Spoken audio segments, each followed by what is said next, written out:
In the heart of Tennessee's rolling hills, where Whitechapel bells had rung for countless brides throughout generations, 22-year-old Sarah Beth Coleman was about to discover that the man she had loved since high school cared more about his reputation than the promises he had made to her and their unborn child. What happened on what should have been the happiest day of her life would leave her standing alone in a wedding dress, carrying a baby whose father had chosen cowardice over commitment. But sometimes salvation comes from the most unexpected places, and sometimes honor lives in the heart of the person you least expect to find it in. What Marcus Thompson did when his younger brother abandoned everything sacred would prove that true character reveals itself not in moments of convenience, but in moments when doing the right thing costs you everything you thought you wanted. Before we jump back in, tell us where you're tuning in from, and if this story touches you, make sure you're subscribed, because tomorrow I've saved something extra special for you. The morning of June 15, 2019, dawned with the kind of golden Tennessee sunshine that seemed specially ordered for weddings. Sarah Beth Coleman stood before the full-length mirror in the bridal suite of Magnolia Creek Chapel, studying her reflection with a mixture of joy and nervous anticipation that had kept her awake most of the night. At 22, she possessed the kind of natural beauty that turned heads in grocery stores and church services alike. Auburn hair that caught morning light like spun copper, green eyes that reflected an intelligence her small-town upbringing had never fully developed, and a spirit that had remained optimistic despite circumstances that would have broken someone with less determination. But today, Sarah Beth's most noticeable feature wasn't her carefully styled hair or the antique lace wedding dress that had belonged to her grandmother. It was the gentle curve of her belly, 5 months pregnant with the child that had prompted this hastily planned ceremony. What should have been a celebration of love had become a necessity driven by timing and small-town expectations, though Sarah Beth had convinced herself that the reasons mattered less than the outcome.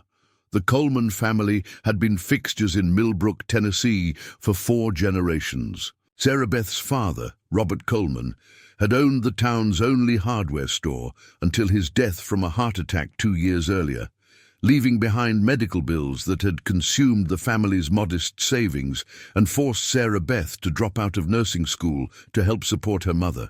The financial pressures had been manageable until Sarah Beth discovered she was pregnant, transforming economic hardship into a crisis that threatened to destroy what remained of their family's reputation in a community where unmarried pregnancy still carried significant social stigma. Tommy Thompson had been Sarah Beth's boyfriend since their junior year of high school, a relationship that had seemed destined for marriage long before pregnancy made it urgent. At 24, Tommy possessed the kind of easy charm that made him popular. In their small town, quarterback good looks, a quick smile, and the confidence that came from being the youngest son of the Thompson family, who owned the largest construction company in 3 counties. Their engagement had been celebrated throughout Millbrook as the union of 2 families with deep local roots and shared values. But as Sarah Beth adjusted her veil in the mirror of the bridal suite, she couldn't shake the feeling that something fundamental had changed in Tommy's behavior over the past month. The enthusiasm he had shown during their engagement had given way to a distracted anxiety that he attributed to wedding stress, but that felt more serious to Sarah Beth's intuitive understanding of his character. Phone calls went unanswered for hours. Conversations felt forced and superficial, and the physical affection that had been natural between them seemed to require conscious effort on his part. "You look absolutely radiant, sweetheart," said Margaret Coleman, Sarah Beth's mother, as she entered the bridal suite carrying a bouquet of white roses and baby's breath that had been prepared by the local florist. At 47, Margaret had aged considerably since her husband's death, but she had thrown herself into wedding preparations with the determination of someone who viewed her daughter's marriage as salvation from circumstances that had become increasingly difficult to manage alone. The wedding itself represented more than just personal happiness for the Coleman family. It meant financial security through Tommy's construction company job, social stability through marriage to a respected local family, and the kind of conventional respectability that small communities valued above almost everything else. Margaret had mortgaged their modest home to pay for the ceremony, viewing it as an investment in her daughter's future that would justify the risk to their remaining assets. "Thank you, Mama," Sarah Beth replied, accepting the bouquet while studying, her mother's face for signs of the worry that Margaret tried to hide behind forced cheerfulness. "Have you seen Tommy this morning? I know it's bad luck for the groom to see the bride, but I just wanted to make sure he's feeling ready." Margaret's smile faltered slightly as she helped Sarah Beth adjust the cathedral-length veil that had belonged to 3 generations of Coleman brides. "He's getting ready with his groomsmen at the Thompson house. Marcus drove down from Nashville last night, and they're probably just catching up. You know how brothers can be when they haven't seen each other in months." Marcus Thompson was Tommy's older brother by 6 years, a successful architect who had built a practice in Nashville, designing commercial buildings and upscale residential developments. At 30, Marcus represented everything that Tommy aspired to become: professionally accomplished, financially secure, and respected for achievements that extended beyond their small town's boundaries. His presence at the wedding was significant because Marcus rarely returned to Millbrook, having built a life in Nashville that seemed to require distance from his family's expectations and the limitations of small-town existence. Sarah Beth had met Marcus only twice during her 4-year relationship with Tommy, brief encounters during holidays when his architectural practice allowed him to visit home. Both meetings had been marked by a peculiar tension that Sarah Beth couldn't quite identify. Marcus was unfailingly polite and appropriate in his interactions with her, but she sensed an undercurrent of disapproval or concern that he was too well-mannered to express directly. She had attributed his reserve to the natural caution of an older brother evaluating his siblings' romantic choices, but something in his dark eyes suggested more complex judgments about Tommy's character and decision-making. The ceremony was scheduled for 2 p.m., allowing time for photographs and the reception that would be held in the chapel's fellowship hall. Margaret had planned every detail with the precision of someone who understood that this event needed to demonstrate the Coleman family's continued respectability despite their reduced financial circumstances. The guest list included most of Millbrook's prominent families, local business owners and church members who had known Sarah Beth since childhood and would serve as witnesses to her transition from unwed mother-to-be to respectable married woman. At 1:30 p.m., Sarah Beth was positioned in the chapel's foyer, waiting for the processional music that would signal her walk down the aisle toward the future she had planned with Tommy since they were teenagers. The sanctuary was filled with guests, whose presence represented the community's investment in their relationship's success. Familiar faces that had watched Sarah Beth grow from a bright-eyed child into the young woman who was about to become a wife and mother simultaneously. But as the minutes ticked past 2 p.m. without any sign of the ceremony beginning, Sarah Beth felt anxiety begin to replace anticipation. Margaret moved between the foyer and the sanctuary, speaking in hushed tones with the wedding coordinator and Pastor Williams, who had known both families for decades and had agreed to perform the ceremony despite the unconventional timing. "Where's Tommy?" Sarah Beth asked when Margaret returned to the foyer with an expression that couldn't quite hide growing alarm. "There's been a small delay," Margaret replied, her voice carefully controlled despite the panic that was beginning to show in her eyes. "The groomsmen are handling some last-minute details. I'm sure everything will be ready shortly. But shortly stretched into 20 minutes, then 30, as guests in the sanctuary began to murmur with the kind of speculation that small-town communities generated when expected events failed to unfold according to schedule. Sarah Beth stood in her grandmother's wedding dress, holding a bouquet that was beginning to wilt in the humid Tennessee heat, while understanding with growing certainty that something had gone catastrophically wrong. At 2:45 p.m., Marcus Thompson appeared in the chapel foyer alone, his formal expression and the absence of groomsmen confirming Sarah Beth's worst fears. At 30, Marcus was undeniably handsome in a way that was more refined than his younger brother's quarterback charm. Tall and lean, with dark hair and intelligent brown eyes that missed very little of what happened around him. He wore his tuxedo, with the natural elegance of someone accustomed to formal business events, but his face carried the kind of grim determination that suggested he was about to deliver news that would change everything. "Sarah Beth," Marcus said quietly, approaching her with the careful respect of someone who understood the magnitude of what he was about to reveal. "I need to speak with you privately." Margaret Coleman's face went white as she recognized the implications of Marcus Thompson's solo appearance in the foyer, where his brother should have been waiting to marry her daughter. "Where is Tommy?" she demanded, her voice rising with maternal panic that she could no longer contain.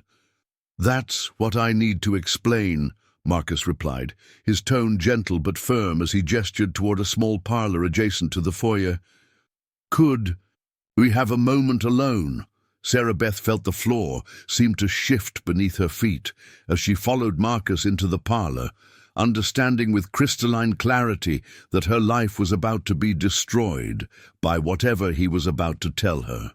The wedding dress that had seemed like armor that morning now felt like a costume for a play that was ending before the first act could be completed. "Tommy left town this morning," Marcus said without preamble, understanding that delaying the truth would only make it more painful. "He drove to Memphis and caught a flight to Denver. He asked me to tell you that he can't go through with the marriage, that he's not ready for the responsibilities of being a husband and father." The words hit Sarah Beth like physical blows, each phrase destroying another piece of the future she had built in her imagination. But worse than the abandonment was the cowardice it revealed. Tommy had chosen to flee rather than face her directly, leaving his older brother to deliver news that would humiliate her in front of their entire community. "He's coming back," Sarah Beth said, though even as she spoke the words she knew they weren't true. "This is just pre-wedding nerves. People get scared, but they come back when they realize what they're giving up." Marcus's expression softened with genuine sympathy as he recognized the desperation in Sarah Beth's voice. "He left a letter," he said, withdrawing an envelope from his jacket pocket. "I think he was hoping it would explain his decision better than he could face to face." Sarah Beth's hands trembled as she opened the envelope and read words that confirmed her transformation from bride-to-be into an abandoned pregnant woman whose humiliation was about to become public knowledge throughout their small community. Tommy's letter was filled with the kind of selfish justifications that immature people used to rationalize cruel behavior. He wasn't ready for marriage, felt trapped by circumstances beyond his control, needed time to figure out what he really wanted from life. The letter's most devastating revelation came in its final paragraph, where Tommy explained that he had accepted a job with a construction company in Colorado and planned to build a new life far from the responsibilities he was abandoning in Tennessee. He expressed hope that Sarah Beth would understand his decision and find happiness with someone better suited to the domestic life she wanted. "I'm sorry," Marcus said quietly, as Sarah Beth finished reading the letter that officially ended her engagement and left her facing single motherhood in a community that would judge her for Tommy's abandonment. "This isn't how anyone should find out that their wedding is cancelled. Sarah Beth folded the letter carefully, her hands steady, despite the emotional earthquake that was destroying everything she had planned for her future. "What am I supposed to tell them?" she asked, gesturing toward the sanctuary filled with guests who were expecting to witness a wedding ceremony that would never take place. "The truth," Marcus replied, "that Tommy made a choice that reveals his character, and that choice has nothing to do with your worth as a person or your capacity to build a good life for yourself and your child." Through the parlor's window, Sarah Beth could see cars filling the chapel's parking lot as guests continued to arrive, unaware that they were attending the public humiliation of a young woman whose only crime had been trusting someone who proved unworthy of that trust. In 30 minutes, she would have to walk back into that sanctuary and announce that the wedding was cancelled because the groom had fled rather than honor his commitments. The impossibility of her situation was complete. At 22, she was pregnant, abandoned, financially dependent on her mother's limited resources, and about to become the subject of speculation and gossip that would follow her for years in their small community. The nursing career she had abandoned to help her family was no longer an option, with a baby coming and no means to pay for completing her education. The social support system that marriage would have provided had vanished with Tommy's cowardice, leaving her to face pregnancy and single motherhood alone. As Sarah Beth stood in that parlor, still wearing her grandmother's wedding dress while holding the letter that had destroyed her future, she understood that the girl who had believed in promises and happy endings was about to disappear forever, replaced by someone who would have to be stronger than she had ever imagined possible. But what she didn't yet know was that Marcus Thompson was about to make an offer that would transform her humiliation into something that resembled salvation, proving that sometimes honor lives in the most unexpected places.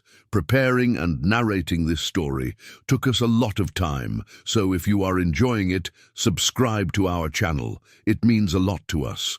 Now back to the story. The sanctuary of Magnolia Creek Chapel fell into the kind of hushed silence that accompanies tragedies witnessed by entire communities. Sarah Beth stood at the altar where she should have been exchanging vows, instead facing 200 guests, to deliver news that would become the most talked-about scandal in Millbrook's recent memory. Her voice carried across the wooden pews with surprising steadiness, though everyone present could see her hands trembling as she held the bouquet that had already begun to wilt in the Tennessee heat. "I want to thank everyone for coming today, to celebrate what we hoped would be my marriage to Tommy Thompson," Sarah Beth began, her training from high school speech class serving her in this moment of ultimate humiliation. "Unfortunately, Tommy has decided that he's not ready for the responsibilities of marriage and fatherhood. There will be no wedding today." The collective gasp from the congregation was audible, followed immediately by the kind of whispered conversations that spread through small communities like wildfire. Sarah Beth could see faces she had known since childhood, registering shock, sympathy, and, in some cases, the barely concealed satisfaction that people sometimes felt when witnessing others' misfortunes. Mrs. Henderson, from the church auxiliary, was already reaching for her phone, undoubtedly preparing to share this development with the dozen people who hadn't attended the ceremony. Pastor Williams stepped forward, his weathered face showing the compassion that had made him beloved in Millbrook for 30 years.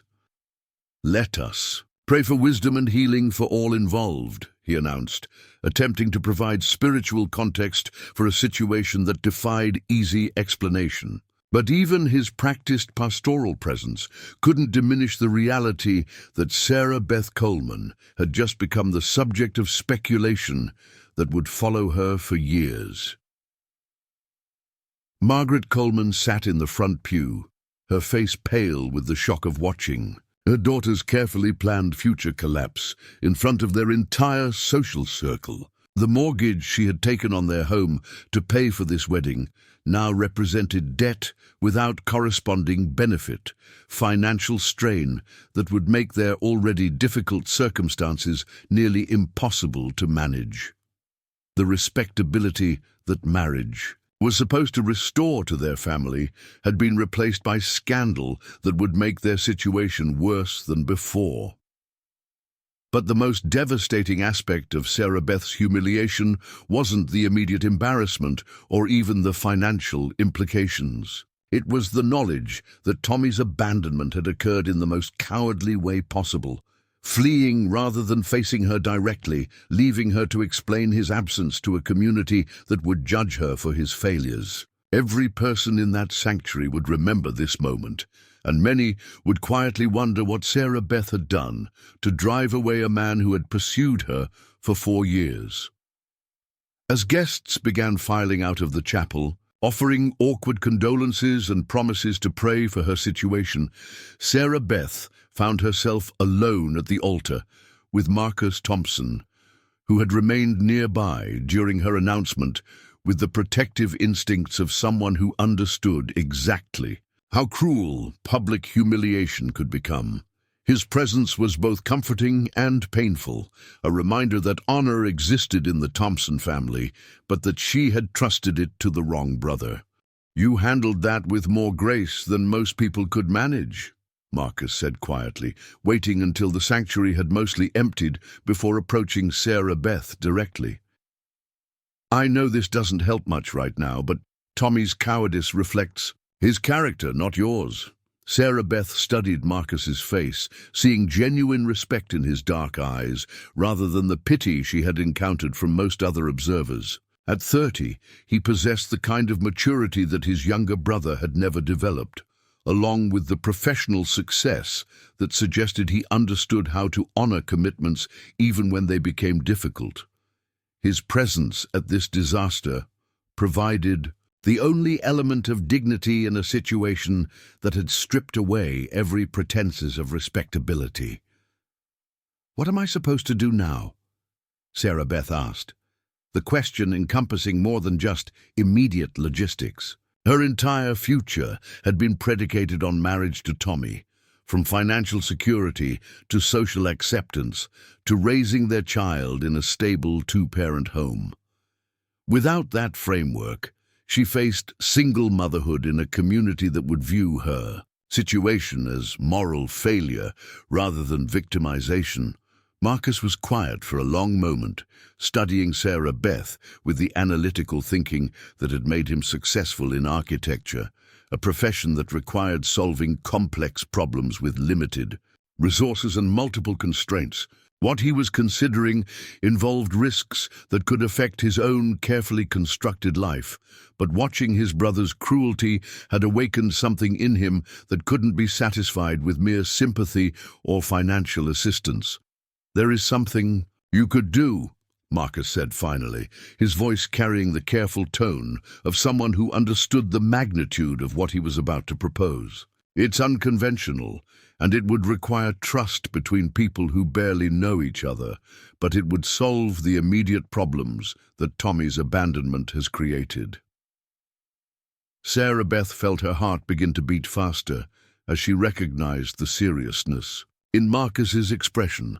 Whatever he was about to suggest went far beyond the polite assistance that people offered during crises, extending into territory that could transform her circumstances in fundamental ways. "What kind of solution?" Sarah Beth asked, though something in Marcus's demeanor suggested she might already understand the direction of his thinking. "Marriage," Marcus replied directly. "To me, instead of Tommy, it would give your child a father, provide the financial security and social respectability that you were counting on, and demonstrate that the Thompson family honors its commitments, even when individual members fail to do so." The proposal hit Sarah Beth like a physical shock, so unexpected and audacious that she initially wondered if she had misunderstood Marcus's meaning. But his expression was completely serious, indicating that he had thought through the implications of what he was suggesting and found them acceptable despite the obvious complications. "You don't even know me," Sarah Beth said, trying to process the magnitude of what Marcus was offering. "We've met twice in 4 years. Why would you sacrifice your own life to solve problems that your brother created?"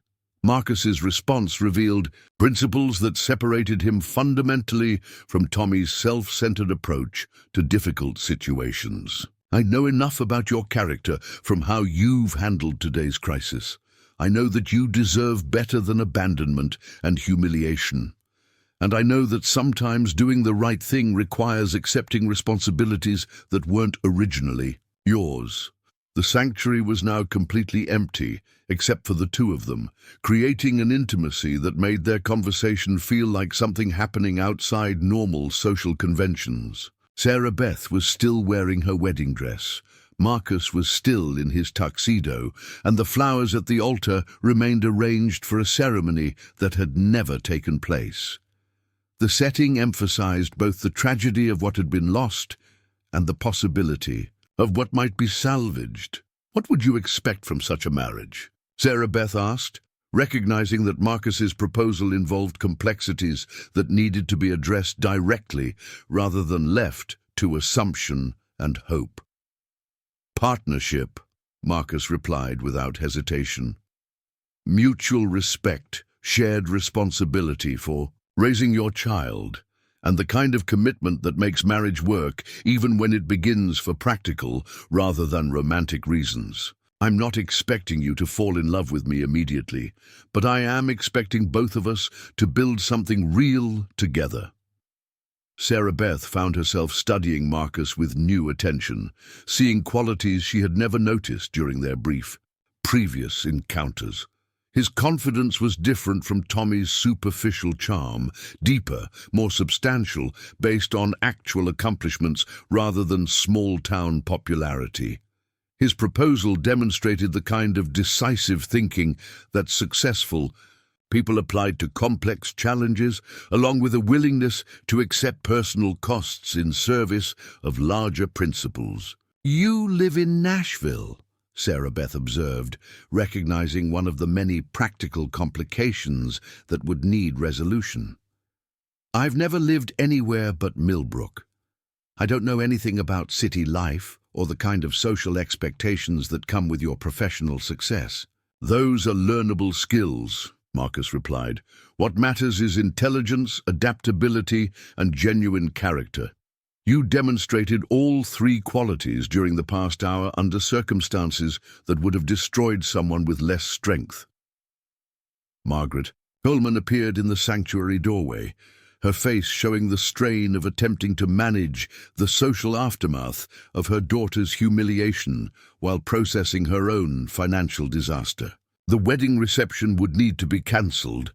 Guests would need explanations that she didn't know how to provide, and caterers would still require payment for services that were no longer needed. "Sarah Beth, we need to discuss what happens next," Margaret said, her voice carefully controlled despite the panic that was clearly building beneath her composed exterior. "The reception hall, the catering, the photographer, everything needs to be addressed."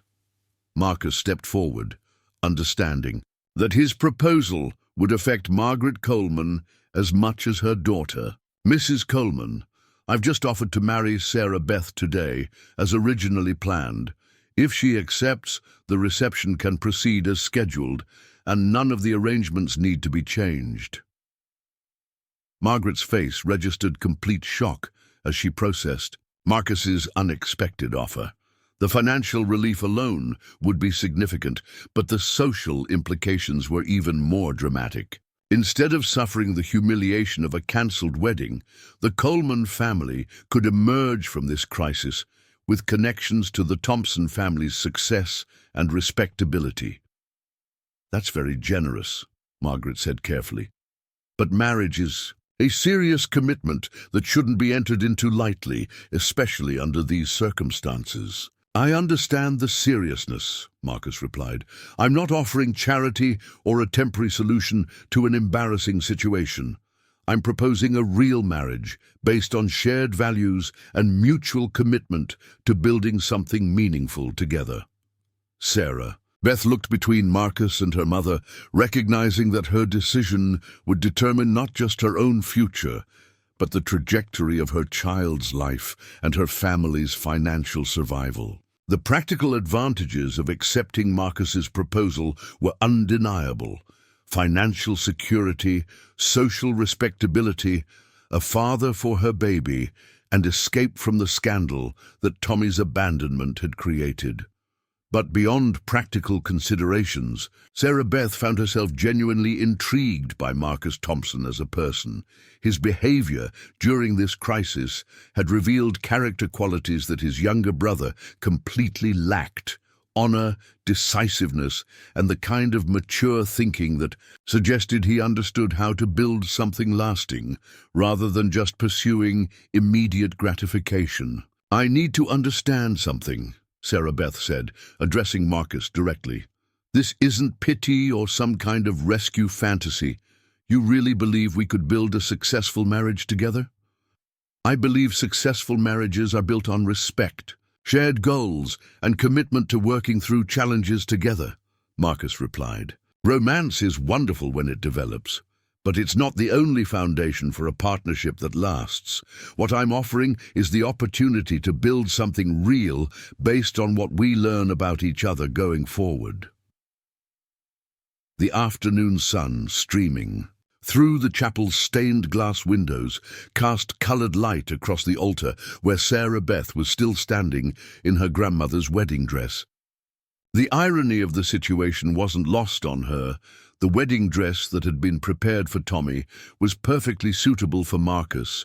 The flowers and decorations could serve their intended purpose, and the guests who had come to witness her marriage could still observe a ceremony that would transform her circumstances. "If I say yes," Sarah Beth said slowly, "this becomes real, not a temporary arrangement or a favor, but an actual marriage with all the commitments that implies." "That's exactly what I'm proposing," Marcus confirmed. "A real marriage, starting today, with the understanding that we're both committed to making it work, regardless of how it begins." Sarah Beth felt something shift inside her chest as she recognized the magnitude of the choice she was facing. She could accept Marcus's proposal and transform her humiliation into a different kind of new beginning, or she could decline and face single motherhood in a community that would forever remember her as the pregnant woman abandoned at the altar. But more than practical considerations, Sarah Beth found herself responding to the integrity that Marcus had demonstrated throughout this crisis. While his brother had chosen cowardice and abandonment, Marcus had chosen to honor commitments that weren't even originally his. That kind of character suggested a foundation for partnership that she had never experienced with Tommy, despite their 4-year relationship. "Yes," Sarah Beth said, her voice steady with the certainty of someone who understood exactly what she was choosing. "I'll marry you, Marcus Thompson. Today, as planned." Marcus nodded with the satisfaction of someone whose calculated risk had achieved its intended outcome. But as he looked at Sarah Beth in her wedding dress, standing at the altar where she was about to become his wife instead of his brother's, he found himself hoping that practical partnership might eventually develop into something deeper than either of them currently anticipated. The next hour would transform both their lives, in ways that neither fully understood yet. But the foundation they were choosing to build together was already stronger than the romantic fantasy that Tommy's cowardice had destroyed. 30 minutes after Sarah Beth's acceptance of Marcus's proposal, Magnolia Creek Chapel was transformed. From a scene of humiliation into something that resembled salvation, though neither the bride nor groom fully understood what they were committing themselves to in the sacred space where 3 generations of Coleman women had been married. Pastor Williams stood before them with the mixture of confusion and determination that came from performing ceremonies under circumstances that challenged conventional wisdom about marriage and commitment.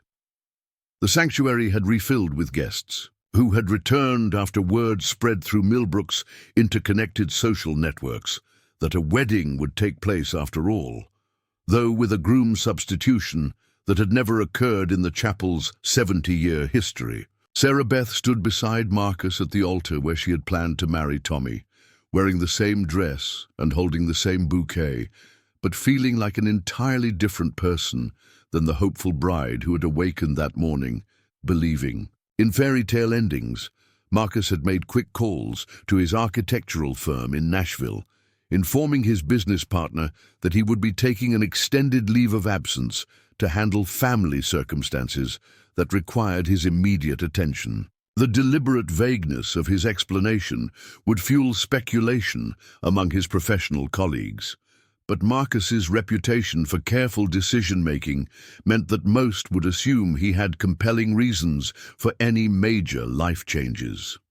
"Dearly beloved," Pastor Williams began, his familiar voice carrying across the sanctuary with the authority that had guided Millbrook through decades of marriages, funerals, and community celebrations. "We are gathered here today to witness the union of Marcus Thompson and Sarah Beth Coleman in holy matrimony.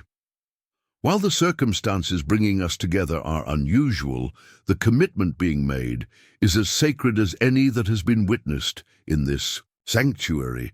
Sarah Beth felt surreal detachment as she listened to words that had been written for her marriage to Tommy being applied to her union with Marcus. But alongside the strangeness was growing appreciation for the man standing beside her, whose presence radiated the kind of steady competence that suggested he understood exactly what he was choosing and why. Marcus had spent the 30 minutes before the ceremony making practical arrangements with the efficiency of someone accustomed to managing complex projects under tight deadlines. The wedding rings presented another challenge that Marcus had solved. With characteristic resourcefulness, Sarah Beth's engagement ring from Tommy would obviously be inappropriate, but Marcus had borrowed his grandmother's wedding band from his mother's jewelry collection, explaining the situation with enough detail to secure her enthusiastic support for his decision. The ring was a simple gold band that had belonged to Eleanor Thompson, matriarch of the family, and a woman known throughout the county for her strength and practical wisdom. "Marcus," Pastor Williams continued, "do you take Sarah Beth to be your lawfully wedded wife, to have and to hold from this day forward, for better or for worse, for richer or for poorer, in sickness and in health, to love and to cherish, till death do you part?" "I do," Marcus replied, his voice carrying the conviction of someone making a binding business agreement rather than a romantic declaration, but with underlying warmth that suggested genuine respect for the woman he was marrying. His dark eyes met Sarah Beth's as he spoke, communicating confidence in their shared decision, despite its unconventional origins. "Sarah Beth," the pastor said, turning to the bride who was about to become a Thompson instead of remaining a Coleman, "do you take Marcus to be your lawfully wedded husband, to have and to hold from this day forward, for better or for worse, for richer or for poorer, in sickness and in health, to love and to cherish, till death do you part?" Sarah Beth felt the weight of the moment settle around her like her grandmother's veil, understanding that her answer would determine not just her immediate future, but the entire trajectory of her child's life. The man beside her represented stability, honor, and the kind of partnership that she had thought she was getting with Tommy, but had never actually experienced. Marcus's proposal had revealed character qualities that made practical marriage seem like a foundation for something, potentially much deeper. "I do," Sarah Beth replied, her voice steady despite the magnitude of what she was choosing. The words felt both foreign and natural, marking her transition from abandoned pregnant girlfriend to married woman whose child would have a father committed, to providing protection and support regardless of biological relationships. The ring ceremony that followed emphasized the practical nature of their union while acknowledging its emotional significance. Marcus slipped his grandmother's band onto Sarah Beth's finger with gentle precision, understanding that she was accepting not just marriage, but integration into a family whose expectations and traditions would become part of her new identity. Sarah Beth placed a hastily borrowed ring onto Marcus's hand, marking him as a married man whose bachelor life in Nashville was ending to accommodate responsibilities he hadn't anticipated accepting. "By the power vested in me by the state of Tennessee," Pastor Williams announced, "I now pronounce you husband and wife. Marcus, you may kiss your bride." The kiss that sealed their marriage was careful and respectful, acknowledging their new relationship status without presuming intimacy that hadn't yet developed between them. But Sarah Beth felt something spark in that brief contact, recognition of attraction that could grow into deeper feelings given time and shared experiences. Marcus's restraint demonstrated the consideration that would characterize their partnership, while his obvious competence suggested that he understood how to build lasting relationships based on mutual respect rather than just initial passion. Reception that followed in the chapel's fellowship hall proceeded with the surreal quality of a celebration that had been salvaged from disaster through determination and practical problem-solving. Guests who had arrived expecting to witness Sarah Beth's humiliation found themselves observing her transformation into the wife of Millbrook's most successful native son, a development that required complete revision of the gossip narratives they had been constructing. Margaret Coleman moved through the reception with barely concealed relief, understanding that her daughter's marriage to Marcus Thompson had not only solved their immediate financial crisis, but elevated their family's social status beyond anything that union with Tommy could have achieved. The mortgage on their home remained problematic, but Marcus's obvious financial success suggested solutions that had been impossible before his unexpected proposal. But the most significant conversations of the reception occurred away from the main celebration as Marcus and Sarah Beth began the process of negotiating practical arrangements for a marriage that would require fundamental changes to both their established lives. They found themselves in Pastor Williams' office during a quiet moment, discussing logistics with the directness that their unusual situation demanded. "My house in Nashville has 3 bedrooms, Marcus explained, pulling out his phone to show Sarah Beth photographs of the home he had purchased 2 years earlier in Belle Meade, one of the city's most prestigious neighborhoods.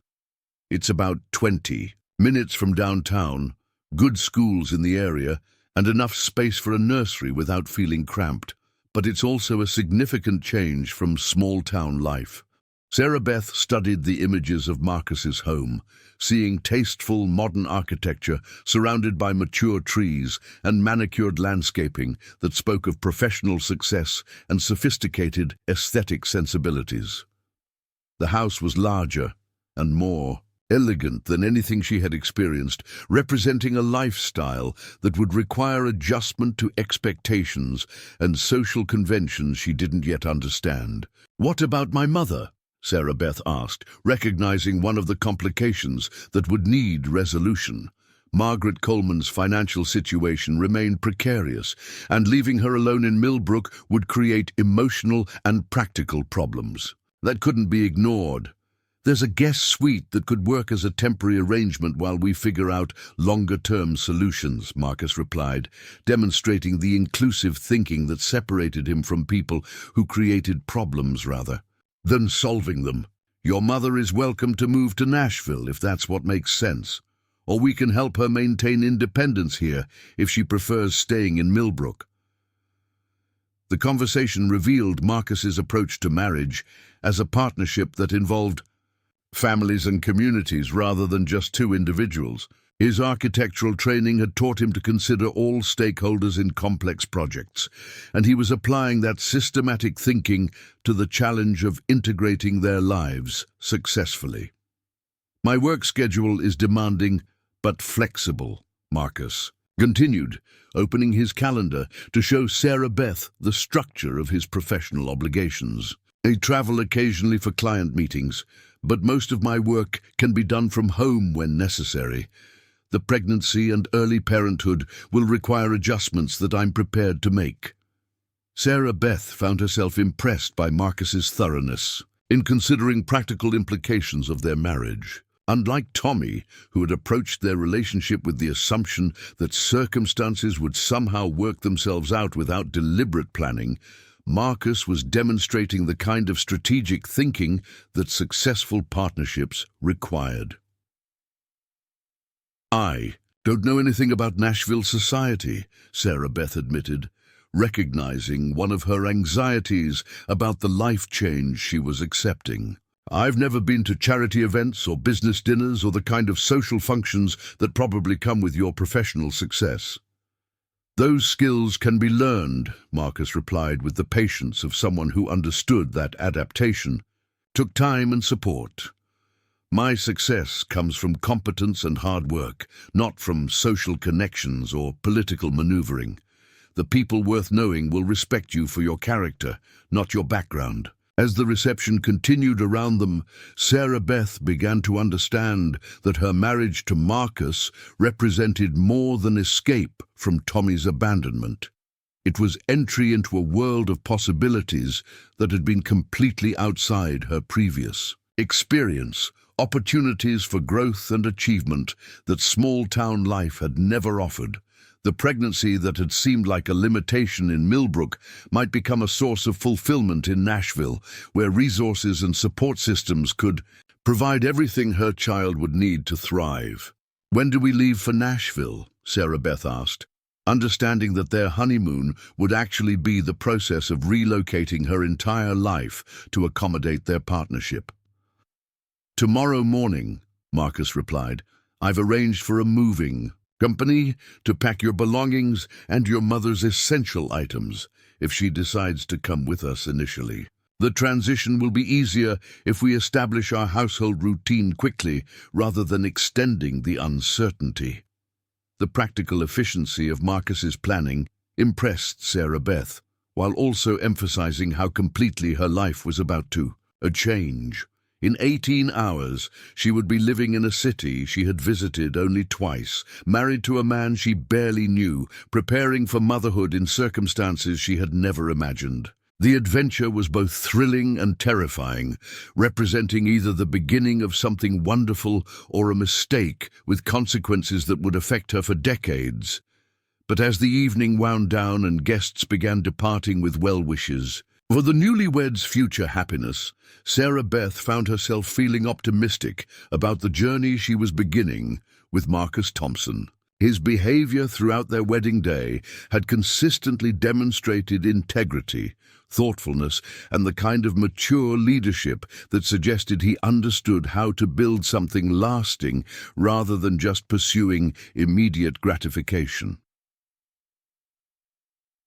Chat hotel suite Marcus had reserved for their wedding night represented another careful balance between practical necessity and respect for Sarah Beth's comfort. He had booked adjoining rooms at Millbrook's only upscale accommodation, understanding that physical intimacy would develop naturally if their partnership proved successful rather than being demanded as a marital obligation.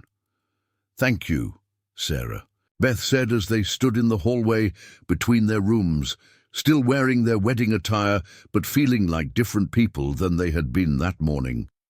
"For everything you did today, for the way you handled an impossible situation, for giving me and my baby a chance at a good life." "Thank you for trusting me with something this important," Marcus replied, his expression serious but warm. "Tomorrow we start building something together. I think we're both going to be surprised by what we can accomplish as a team." As Sarah Beth prepared for sleep on her wedding night, she reflected on the journey that had brought her from humiliation to hope in the span of a single day. The desperate flight from one life to another was complete, but the real adventure of discovering what kind of partnership she and Marcus could create was just beginning. The drive from Millbrook to Nashville stretched across 280 miles of Tennessee countryside that might as well have been a journey to another planet for Sarah. Beth, who had never lived more than 15 minutes from her childhood home. She sat in the passenger seat of Marcus's BMW, watching familiar small-town landscapes give way to interstate highways, suburban developments, and finally the gleaming skyline of a city that represented everything she had only seen in magazines and television shows. Marcus had insisted on driving rather than flying, understanding that Sarah Beth needed time to process the magnitude of the changes she was accepting. The 3-hour journey provided opportunity for conversations that began revealing the depth of difference between the life she was leaving and the world she was entering. His casual references to restaurants she had never heard of, cultural events that were part of his regular social calendar, and professional obligations that extended far beyond anything in her small-town experience emphasized how much she would need to learn about functioning in sophisticated urban environments. "The Belle Meade area where we'll be living is fairly quiet," Marcus explained, as they navigated through Nashville traffic that seemed overwhelming to someone accustomed to Millbrook's 2-lane streets. "It's an older neighborhood with established families, good schools, and the kind of community feel that might remind you of home in some ways. But it's also where a lot of Nashville's business and professional families live, so the social expectations are different from what you're used to." Sarah Beth studied the neighborhoods they passed through, seeing wealth displayed in ways that her previous experience hadn't prepared her to recognize. The houses grew larger and more elaborate as they approached Marcus's community, with manicured lawns, circular driveways, and architectural details that spoke of custom construction rather than standard suburban development. Several homes featured gates and security systems that indicated levels of affluence she had only read about in novels. "What will people think about our marriage?" Sarah Beth asked, recognizing one of the challenges that would require navigation. A small-town girl who's pregnant, married to someone they probably expected would choose a professional woman with the right social background. Marcus's response revealed his confidence in making unconventional decisions based on character rather than conventional expectations. "The people worth knowing will judge you by who you are, not where you came from. The others aren't important enough to worry about. Nashville has plenty of families who built their success from humble beginnings. What matters is intelligence, integrity, and the willingness to contribute positively to the community." The house that would become Sarah Beth's new home exceeded even her elevated expectations based on the photographs Marcus had shown her. The 2-story colonial revival sat on nearly an acre of mature landscaping, with white columns, black shutters, and the kind of timeless elegance that suggested both tradition and prosperity. A circular driveway led to a 3-car garage, while flower gardens and specimen trees created privacy from neighboring properties that were equally impressive. "It's beautiful," Sarah Beth said, as Marcus parked in front of the entrance, though beautiful seemed inadequate to describe architecture that belonged in lifestyle magazines rather than her real-world experience. "Are you sure you want to share all this with someone you barely know?" "I'm sure I want to build a life with someone who appreciates what we have while understanding that houses are just settings for the relationships that really matter," Marcus replied, retrieving their luggage from the car with the efficiency that characterized his approach to most practical tasks. The interior of Marcus's home revealed sophisticated taste combined with comfort that invited actual living rather than just display. Hardwood floors gleamed beneath area rugs that looked hand-woven, while built-in bookcases held volumes that suggested serious reading rather than decorative arrangement. Original artwork covered the walls, pieces that Sarah Beth suspected were valuable, though she lacked the knowledge to assess their significance accurately. "The guest suite where your mother can stay is upstairs," Marcus said, leading Sarah Beth through rooms that would require weeks to explore fully. It has its own bathroom and sitting area, so she can have privacy while being part of our household. The master bedroom is also upstairs, but I've set up the downstairs office as a temporary bedroom until we figure out arrangements that work for both of us. Sarah Beth appreciated Marcus's continued sensitivity about their physical relationship, understanding that he was protecting both of them from rushing into intimacy that might complicate their practical partnership. But she also found herself curious about the man she had married, wanting to understand the person behind the competent problem-solving and principled decision-making that had rescued her from impossible circumstances. The kitchen became their first shared domestic space, where Marcus demonstrated cooking skills that surprised Sarah Beth with their sophistication. While she prepared simple meals that stretched limited ingredients, Marcus approached cooking as a creative outlet that produced restaurant-quality results from premium ingredients he selected, with obvious knowledge of seasonal availability and proper preparation techniques. "I learned to cook in college," Marcus explained, as he prepared dinner for their first evening as married couple. "My roommate was from New Orleans, and his grandmother taught us both that good food was essential to civilized living.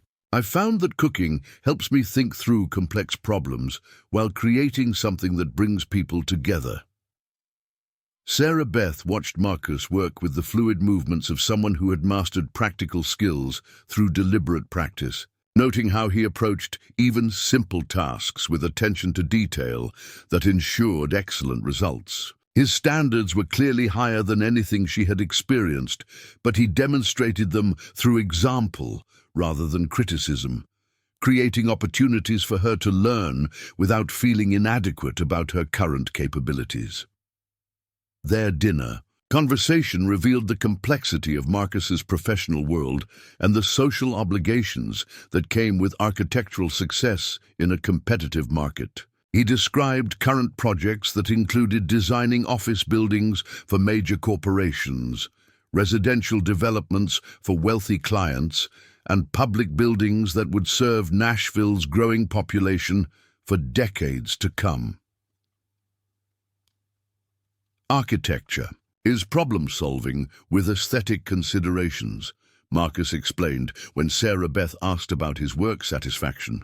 "Every project requires balancing functional requirements, budget constraints, regulatory compliance, and design vision that creates something meaningful rather than just meeting minimum standards. It's intellectually challenging and personally rewarding when done properly." The scope of Marcus's responsibilities impressed Sarah Beth, while also emphasizing how much she would need to learn about supporting a spouse whose professional obligations extended far beyond the routine employment she had experienced. His clients included people whose names appeared regularly in Nashville's business publications, while his projects shaped the city's physical development in ways that affected thousands of people. "Will I be expected to attend business events with you?" Sarah Beth asked, recognizing one of the areas where her small-town background might create challenges. "Corporate parties, charity fundraisers, professional conferences, the kind of social obligations that come with your level of success." "Eventually, yes," Marcus replied honestly, "but we'll approach that gradually, and I'll make sure you're prepared for any situation before we encounter it. Social skills can be learned, and you already possess the intelligence and character that matter most in professional environments." The reassurance meant more to Sarah Beth than Marcus probably realized, representing confidence in her ability to grow into roles she had never imagined occupying. His faith in her potential suggested that their marriage could become a partnership where both people contributed meaningfully, rather than one person carrying the burden of supporting someone inadequate to their circumstances.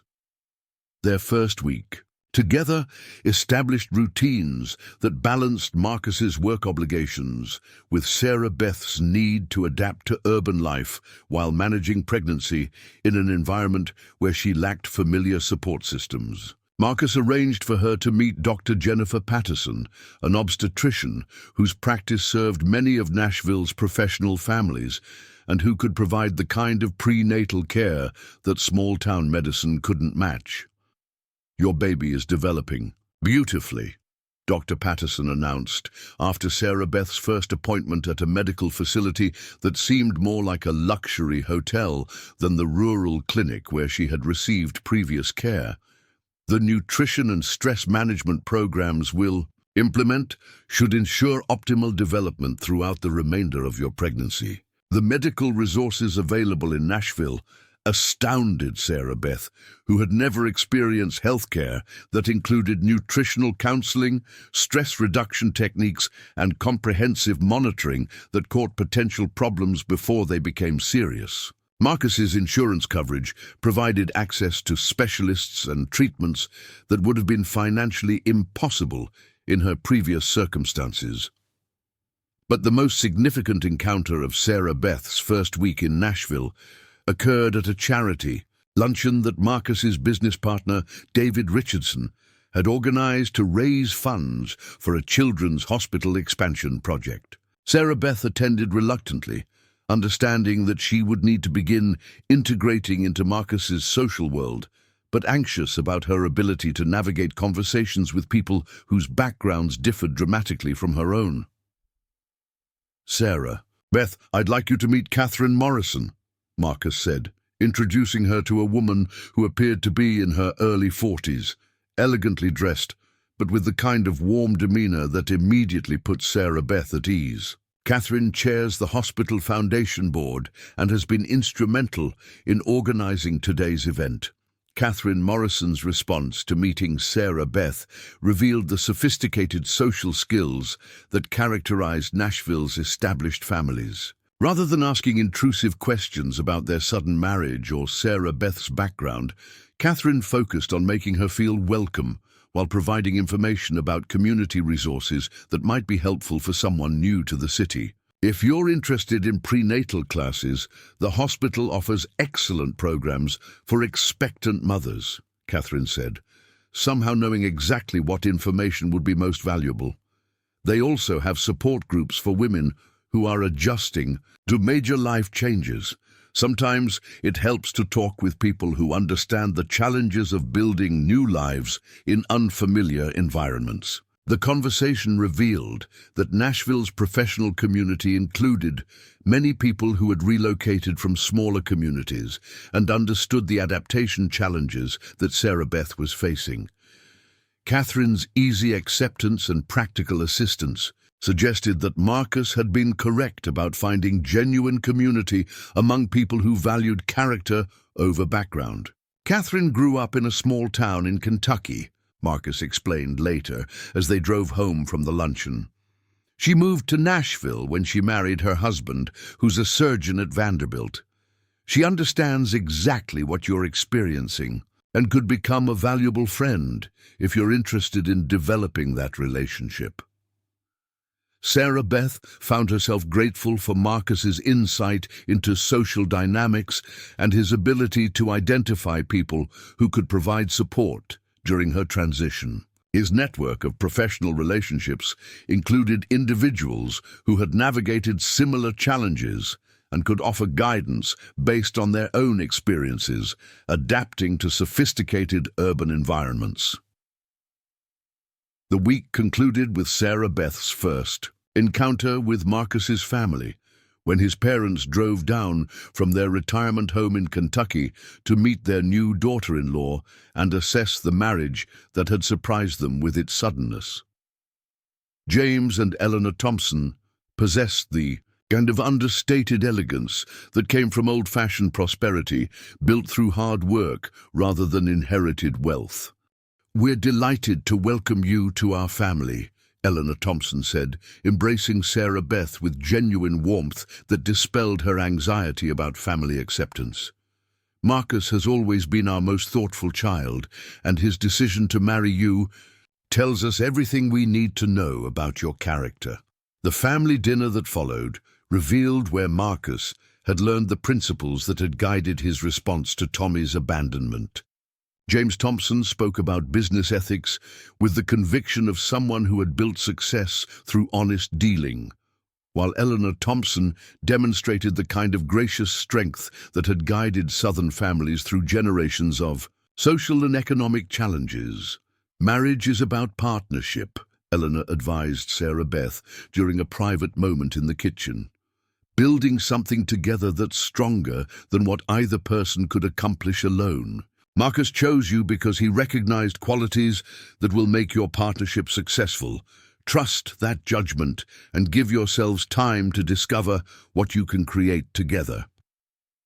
As Sarah Beth prepared for sleep at the end of her first week in Nashville, she reflected on the unexpected encounters that had begun reshaping her understanding of what her future might hold. The world Marcus inhabited was more complex and demanding than anything in her previous experience, but it was also filled with opportunities for growth and contribution that small-town life had never offered. The pregnancy that had seemed like a limitation in Millbrook was becoming a source of anticipation in Nashville, where resources and support systems could provide everything her child would need to thrive. More importantly, the partnership with Marcus was revealing possibilities for personal development that she had never imagined, suggesting that their marriage might become something far deeper than the practical arrangement it had begun as. 3 months into her marriage, Sarah Beth stood in the kitchen of her Nashville home, preparing dinner for Marcus's business partner and his wife. The first time she had hosted a professional dinner party without supervision or extensive guidance. The transformation from small-town girl to competent urban hostess hadn't happened overnight, but through deliberate effort and Marcus's patient teaching, she had developed skills that would have seemed impossible during her desperate wedding day in Millbrook. The menu she had planned represented months of culinary education under Marcus's guidance, who had approached teaching her to cook with the same systematic methodology he applied to architectural projects. Tonight's dinner featured herb-crusted salmon with roasted vegetables, wild rice pilaf, and a chocolate tart that had required 3 practice attempts before she achieved the consistency that Marcus's standards demanded. But more importantly than the technical skills was the confidence she had developed in her ability to master complex challenges through focused effort. "The timing looks perfect," Marcus observed as he entered the kitchen, adjusting his tie before greeting their guests. His approval carried weight because Sarah Beth had learned that he didn't offer false praise, making his positive feedback genuinely meaningful when she earned it. "David and Jennifer are going to be impressed by what you've accomplished in such a short time." Sarah Beth felt pride in her achievement that went beyond the immediate success of the dinner party. Over the past 3 months, she had systematically acquired skills that ranged from sophisticated cooking techniques to understanding wine pairings, from managing household staff to navigating Nashville's complex social hierarchies. Each capability she developed had built confidence that extended into other areas of her life, creating momentum toward becoming the kind of woman who could function effectively in Marcus's professional world. The pregnancy that had seemed like an obstacle to her transformation had actually become a source of motivation and community connection. Dr. Patterson's prenatal program had introduced Sarah Beth to other expectant mothers from Nashville's professional families, women who had become friends while teaching her about resources and opportunities she had never known existed. The baby growing inside her was no longer a source of anxiety, but a focus for building the kind of stable, nurturing environment that would give her child every advantage.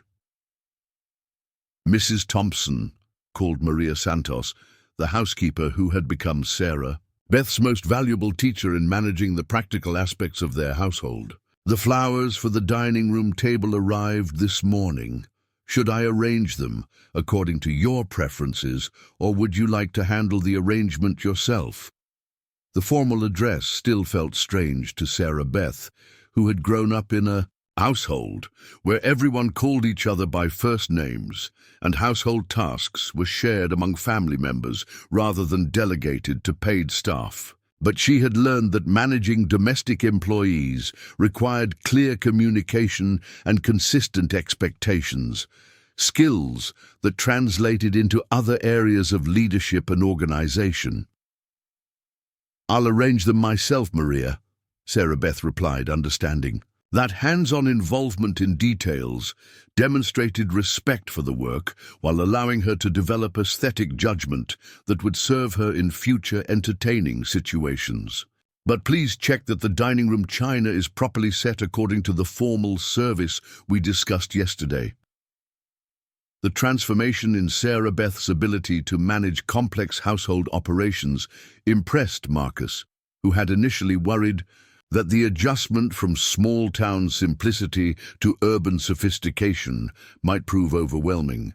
Instead, Sarah Beth had approached each new challenge with the determination that had enabled her to survive Tommy's abandonment and had systematically built competence in areas that extended far beyond domestic management. "I've been thinking about the nursery design," Sarah Beth said, as she and Marcus reviewed plans for converting the upstairs guest room into a space for their baby.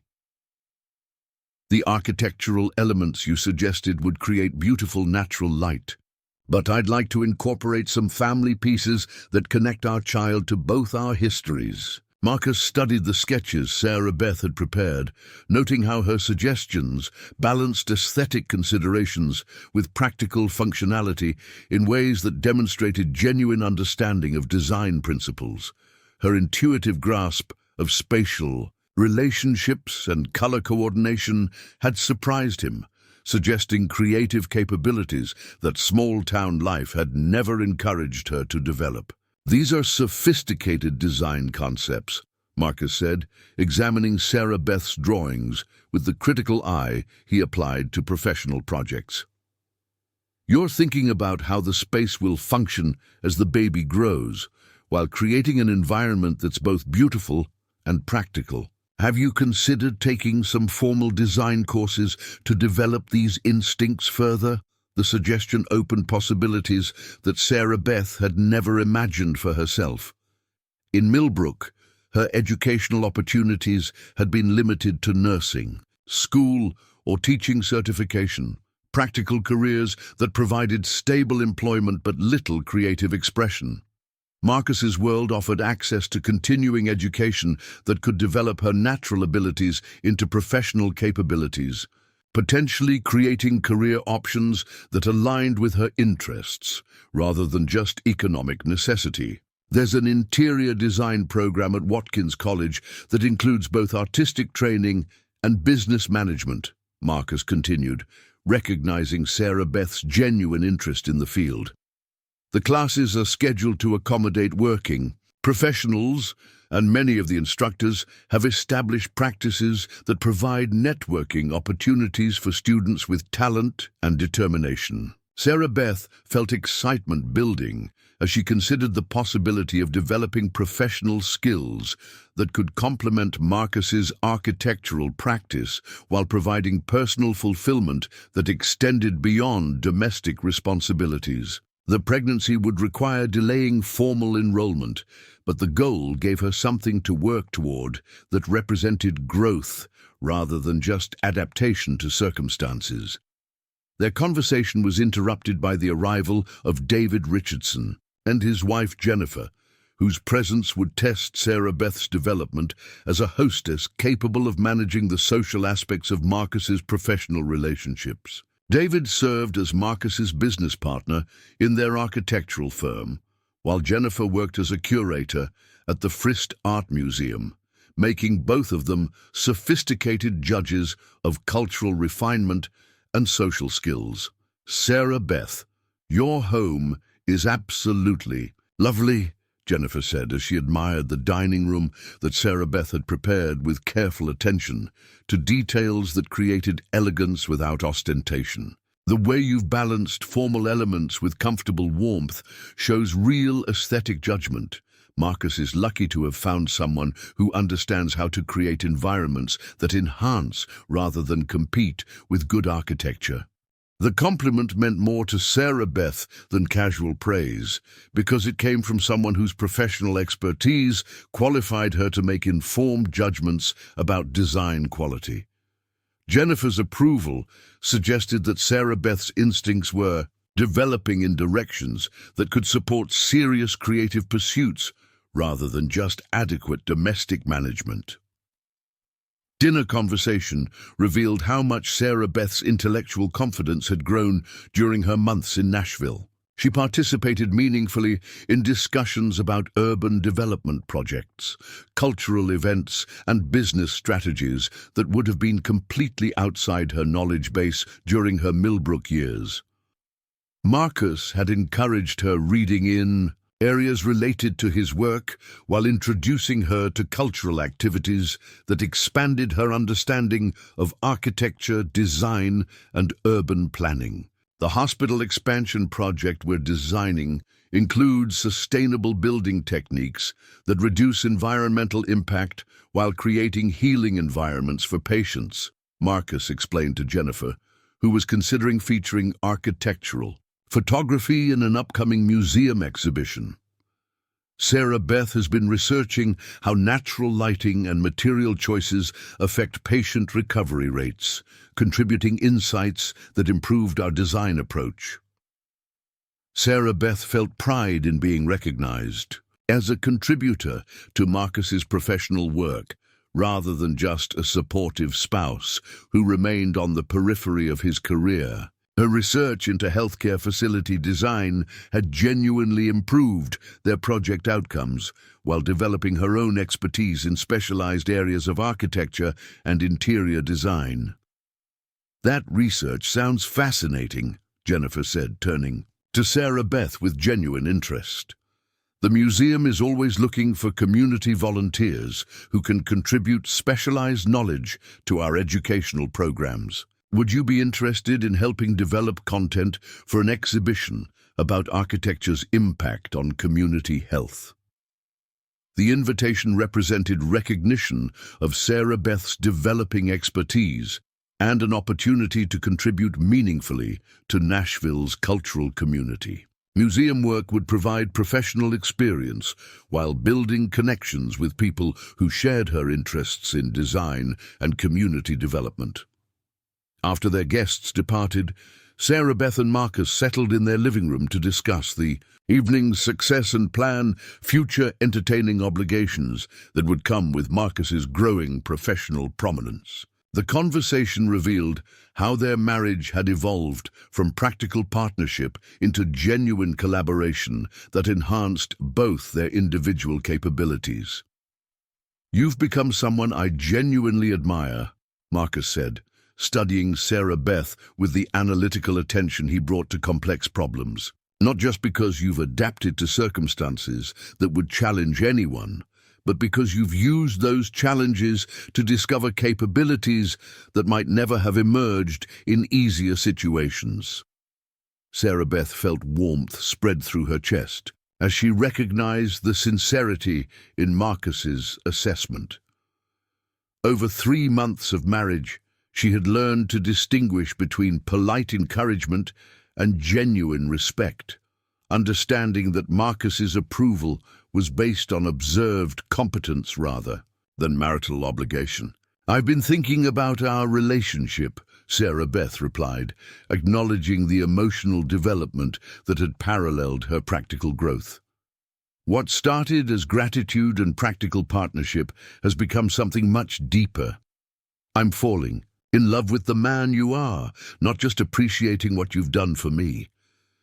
Marcus's response revealed that his own feelings had evolved beyond the protective instincts that had motivated his wedding day proposal. "I married you because Tommy's Abandonment revealed character qualities that suggested we could build something successful together. But living with you these past months has shown me that I chose better than I realized. You've become someone I can't imagine living without. The physical relationship that had developed gradually between them reflected the emotional intimacy that was growing through shared experiences and mutual respect. Marcus's patience and consideration had allowed Sarah Beth to approach physical intimacy without pressure, while his obvious attraction to her developing confidence had encouraged her own desire for deeper connection. "The baby kicks when you're talking," Sarah Beth observed, placing Marcus's hand on her growing belly where their child moved with increasing frequency. "I think he or she recognizes your voice and responds to the security you represent." Marcus felt movement beneath his palm, understanding that he was experiencing connection with a child who would legally be his regardless of biological parentage. The pregnancy that had begun as Tommy's responsibility had become his opportunity to demonstrate the kind of fatherhood that was based on choice and commitment rather than just genetic relationship.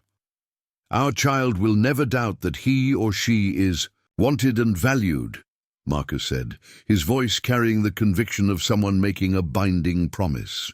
"Every advantage that love and resources can provide will be available, but more importantly, this baby will grow up seeing what real partnership looks like between parents who respect each other."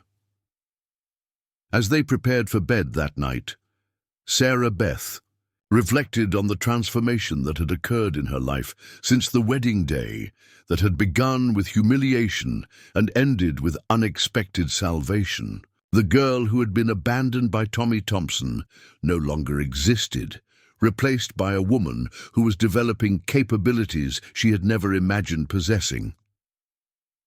The nursing career she had abandoned in Millbrook seemed small compared to the possibilities that were opening in Nashville, where her interests in design and community health could develop into professional contributions that made meaningful differences in people's lives. The pregnancy that had seemed like a limitation had become a source of motivation for building the kind of stable, nurturing environment where children could thrive.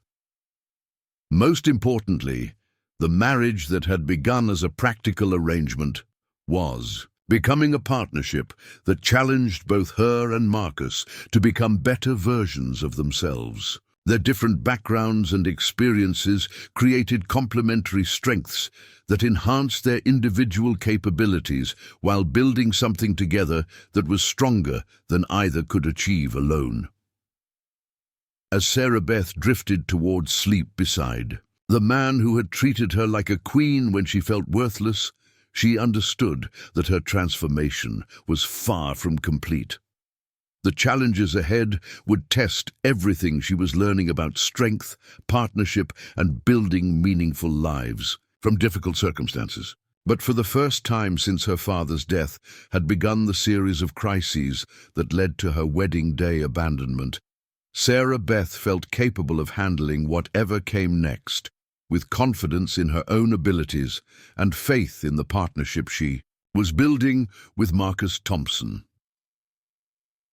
6 months after their wedding, Sarah Beth woke to find Marcus already dressed for work, standing by the bedroom window with an expression that combined concentration with something that looked like concern. The morning light streaming through their bedroom revealed the subtle changes that pregnancy had brought to her body, but more significantly, it illuminated the transformation in their relationship from careful partnership to genuine intimacy that had developed through shared experiences and mutual discovery.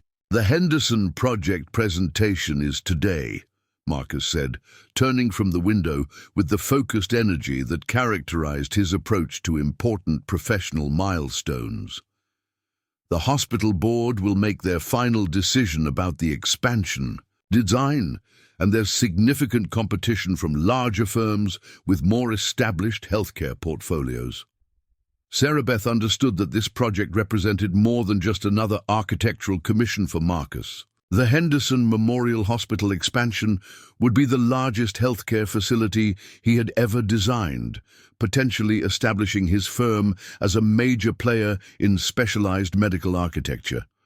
Success would open doors to similar projects throughout the Southeast, while failure might limit their practice to smaller commercial developments for years to come.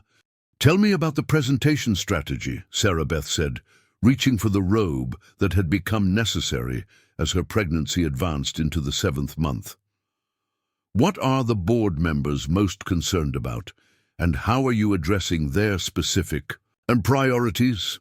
The conversation that followed revealed how completely Sarah Beth had become integrated into Marcus's professional thinking. Over the past months, she had contributed research about patient outcomes in different architectural environments, helped refine design elements that balanced functionality with aesthetic appeal, and provided feedback that had improved their proposals' clarity and persuasiveness.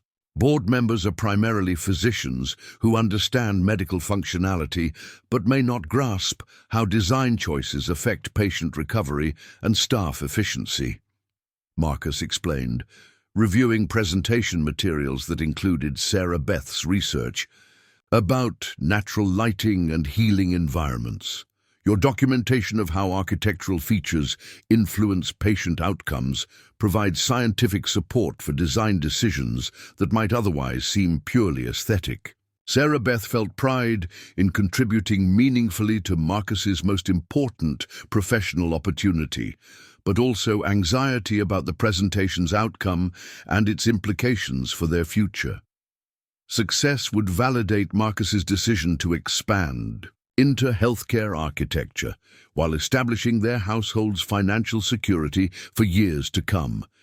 Failure would require reassessing both business strategy and personal goals that had been built around anticipated growth. "I've been thinking about something," Sarah Beth said, as they shared breakfast in the kitchen that had become the center of their domestic routine. "If the Henderson project is successful and leads to more healthcare work, I'd like to develop formal expertise in therapeutic environment design. My museum volunteer work has connected me with researchers who study how physical spaces affect psychological well-being." Marcus looked up from reviewing his presentation notes, recognizing the significance of Sarah Beth's proposal. Her interest in combining design principles with healthcare outcomes represented the kind of specialized knowledge that could make their firm uniquely qualified for medical projects, while providing her with professional development that aligned with her natural abilities. "That would be incredibly valuable," Marcus replied, his enthusiasm genuine rather than merely supportive. Healthcare architecture is becoming increasingly specialized, and facilities that demonstrate measurable improvements in patient outcomes command premium fees from hospital systems competing for market share. The conversation was interrupted by a phone call from Margaret Coleman, who had been living in their guest suite for 3 months while adjusting to Nashville life and helping prepare for her grandchild's arrival. Margaret's presence in their household had created some initial tension as 3 adults navigated shared living space, but it had also provided emotional support for Sarah Beth and practical assistance that allowed Marcus to focus on demanding professional obligations. "That was Dr. Patterson's office," Margaret announced as she joined them in the kitchen. "They want to schedule the final ultrasound appointment for next week, and they're asking if you want to know the baby's gender. Have you decided whether you want that information before delivery?" The question had become a source of ongoing discussion between Sarah Beth and Marcus, representing different approaches to planning and anticipation. Sarah Beth preferred knowing the baby's gender to facilitate nursery preparation and name selection, while Marcus enjoyed the uncertainty and looked forward to surprise at birth. "I think I've changed my mind about waiting," Marcus said, surprising Sarah Beth with his reversal. "Knowing whether we're having a son or daughter would help me visualize our family more concretely." and it would make the nursery design process more specific rather than keeping everything gender-neutral. Sarah Beth felt warmth spread through her chest as she recognized the emotional investment underlying Marcus's change of perspective. His increasing excitement about their baby's arrival reflected genuine attachment rather than just dutiful acceptance of responsibility, suggesting that fatherhood was becoming a source of anticipation rather than obligation. The appointment scheduling led to broader conversation about birth planning and the logistics of managing a newborn, while maintaining Marcus's demanding work schedule. Sarah Beth had been reading extensively about infant care and child development, but the practical realities of balancing professional obligations with parenting responsibilities remained daunting for both of them. Catherine Morrison mentioned that several hospital board members' wives are part of a mothers group that provides support for professional families managing career and childcare challenges, Margaret offered, referring to the friendship that had developed between Sarah Beth and one of Nashville's most influential women. She thought you might be interested in joining once the baby arrives. The suggestion represented another opportunity for social integration and practical support, while also indicating that Sarah Beth's acceptance into Nashville's professional community had progressed beyond polite tolerance to genuine inclusion. Catherine's willingness to facilitate connections with established mothers suggested that Sarah Beth was viewed as a permanent and valued addition to their social circle. "I'd like that," Sarah Beth replied, understanding that successful parenting in their circumstances would require community support systems that extended beyond immediate family. Learning from other women who've managed similar challenges would be incredibly helpful. Marcus left for his presentation with the confidence of someone who had prepared thoroughly, while accepting that outcomes often depended on factors beyond individual control. Sarah Beth spent the morning working on nursery design plans that incorporated elements from both their family histories, creating an environment that would welcome their child while honoring the traditions that had shaped both parents. The afternoon brought unexpected visitors when Tommy Thompson appeared at their front door, apparently seeking reconciliation or closure regarding his wedding day abandonment. Margaret answered the door and immediately called for Sarah Beth, recognizing the potential for emotional disruption that Tommy's presence represented. "Hello, Sarah Beth," Tommy said when she appeared in the foyer, his voice carrying the uncertain tone of someone who wasn't sure what reception to expect. "I know I don't have any right to be here, but I was hoping we could talk about what happened and maybe find some way to move forward without all this anger between us." Sarah Beth studied the man who had abandoned her 6 months earlier, noting how different he appeared from the confident young man she had planned to marry. Tommy looked older, somewhat thinner, with the kind of nervous energy that suggested his life in Colorado hadn't provided the satisfaction he had anticipated when he fled Tennessee. "What did you want to talk about?" Sarah Beth asked, her voice calm, despite the emotional complexity of confronting someone whose betrayal had ultimately led to unexpected happiness. "I'm not angry with you anymore, Tommy. Your decision to leave was probably the best thing that could have happened to all of us." Tommy's expression registered surprise at Sarah Beth's lack of hostility, apparently having expected recriminations or emotional confrontation rather than the composed response of someone who had moved beyond their shared history. His presence in their elegant foyer emphasized how completely Sarah Beth's circumstances had changed since their failed wedding day. "I heard you married Marcus," Tommy said, studying the visible evidence of Sarah Beth's pregnancy and the obvious prosperity of her current living situation. "I guess things worked out better than either of us expected when I decided I wasn't ready for marriage and fatherhood." "Much better," Sarah Beth replied honestly. "Marcus has given me opportunities for growth and partnership that I never would have experienced otherwise. Our marriage is based on mutual respect and shared goals, rather than just familiarity and assumption. The conversation that followed revealed Tommy's genuine regret about his wedding day cowardice, while also confirming that his decision to leave had reflected accurate self-assessment of his unreadiness for adult responsibilities. His life in Colorado had provided adventure and freedom, but little satisfaction or meaningful achievement compared to what Sarah Beth had built with Marcus. "I'm glad you found happiness," Tommy said, as their conversation concluded, his sincerity apparent despite the awkwardness of the situation. "You deserved better than what I was capable of providing, and it sounds like Marcus understood that. From the beginning, Sarah Beth watched Tommy drive away from the house where she had built a new life, feeling closure about their relationship that she hadn't realized she needed. His visit had confirmed that her happiness with Marcus wasn't just relief from desperate circumstances, but genuine fulfillment with a partner who saw her potential and encouraged its development. Marcus returned that evening with news that the Henderson project presentation had been successful, securing the largest commission in their firm's history and validating their decision to specialize in healthcare architecture. The victory would provide financial security for their growing family, while establishing Marcus's reputation as a designer capable of handling complex institutional projects. "The board was particularly impressed by your research about healing environments," Marcus reported, as they celebrated with dinner prepared by Sarah Beth, who had developed into an accomplished cook under his patient instruction.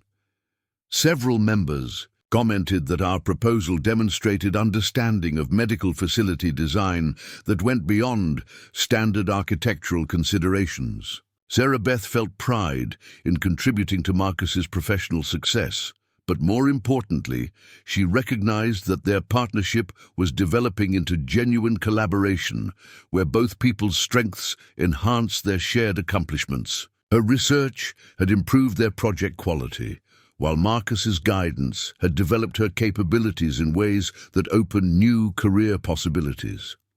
"Dr. Patterson called with the ultrasound results," Sarah Beth announced as they settled in their living room after dinner.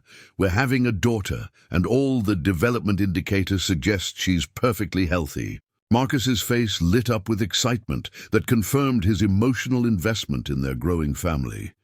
"A daughter," he repeated, the word carrying wonder and anticipation. "I'm already imagining teaching her about design principles and taking her to construction sites to see buildings take shape." The evening ended with them working together on nursery plans that incorporated traditional elements from both their families while creating a modern environment suited to their daughter's needs. The collaborative process revealed how completely their individual strengths had merged into partnership that enhanced both their capabilities. As they prepared for bed, Sarah Beth reflected on the journey that had brought them from desperate wedding day circumstances to genuine love and partnership. Tommy's visit had provided perspective on how much her life had changed, while Marcus's professional success had validated the foundation they were building together. "I love you," Sarah Beth said as they settled into bed, the words carrying depth that had developed through months of shared experiences and mutual discovery. "Not because you rescued me from impossible circumstances, but because of who you are and what we've built together." "I'd love you too," Marcus replied, his voice carrying the conviction of someone who had discovered unexpected happiness through choosing partnership over solitude. "Our daughter is going to grow up, seeing what real love looks like between parents who respect each other and work together to build something meaningful." The intimacy they shared that night reflected the emotional connection that had grown alongside their practical partnership, creating the foundation for family life that would welcome their daughter into circumstances of stability, love, and unlimited possibility. 8 months into Sarah Beth's pregnancy, what should have been the most joyful period of anticipation became the most terrifying test of everything she and Marcus had built together. The crisis began during a routine prenatal appointment, when Dr. Patterson's usually cheerful demeanor shifted to professional concern while reviewing Sarah Beth's latest ultrasound results. "I'm seeing some irregularities in the baby's heart rhythm," Dr. Patterson explained, her voice carefully controlled despite the implications of what she was observing. "It's not necessarily dangerous, but it requires immediate evaluation by a pediatric cardiologist to determine whether intervention will be necessary before or after delivery." Sarah Beth felt the examining room temperature seem to drop as the words registered, transforming her routine medical visit into a crisis that threatened everything she had built her hopes around. The healthy pregnancy that had proceeded without complications was suddenly shadowed by the possibility that their daughter might face serious medical challenges from birth. "What exactly does that mean?" Marcus asked, his architectural training making him seek specific information rather than accepting vague explanations that left too much room for speculation. "What are the possible outcomes, and what kind of interventions might be required?" Dr. Patterson's explanation revealed a range of possibilities from minor issues that would resolve naturally to complex congenital heart defects requiring multiple surgeries during the baby's first years of life. The uncertainty was almost worse than a definitive diagnosis, leaving Sarah Beth and Marcus to prepare for everything from normal childhood to life-threatening medical challenges. "The pediatric cardiology team at Vanderbilt Children's Hospital is the best in the Southeast," Dr. Patterson continued, already arranging consultations with specialists whose expertise would determine their daughter's prognosis. "Dr. Michael Chen heads the program, and his team has successfully treated conditions ranging from minor rhythm disturbances to complex structural abnormalities." The drive home from the appointment passed in stunned silence as both Sarah Beth and Marcus processed the potential implications of what they had learned. The nursery they had been planning with such excitement might need to accommodate medical equipment, while the future they had envisioned for their daughter could require years of hospital visits and surgical procedures. "We'll handle whatever comes," Marcus said finally, his voice carrying the determination that had characterized his response to every challenge they had faced together. "If our daughter needs medical care, she'll have access to the best treatment available. If she needs adaptive equipment or special schooling, we'll provide whatever serves her best interests." Sarah Beth felt gratitude for Marcus's immediate commitment to their child, regardless of potential complications, but also fear that medical challenges might strain their marriage in ways that ordinary parenting stress could not. She had read about families destroyed by the pressure of caring for children with serious health conditions, and wondered whether their relationship was strong enough to survive such tests.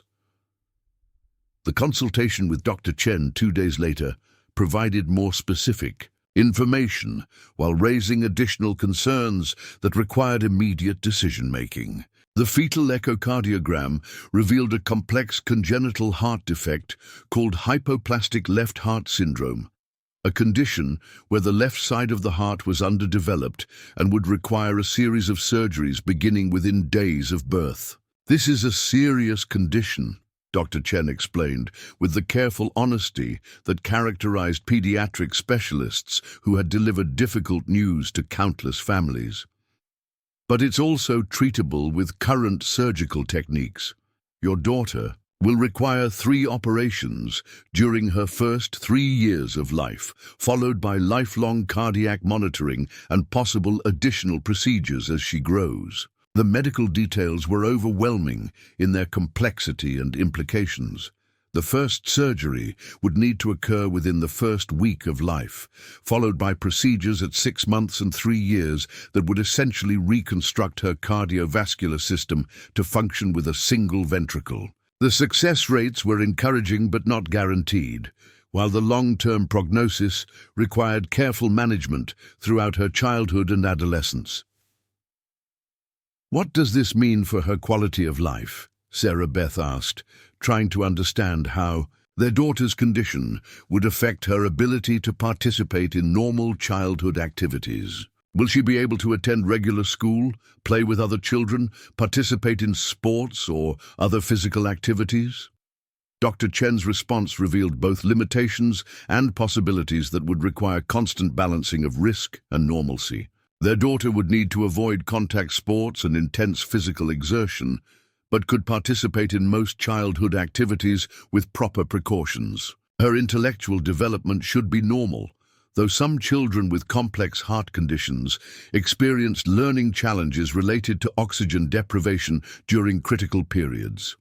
The most important factor in positive outcomes is family, support and advocacy, Dr. Chen continued.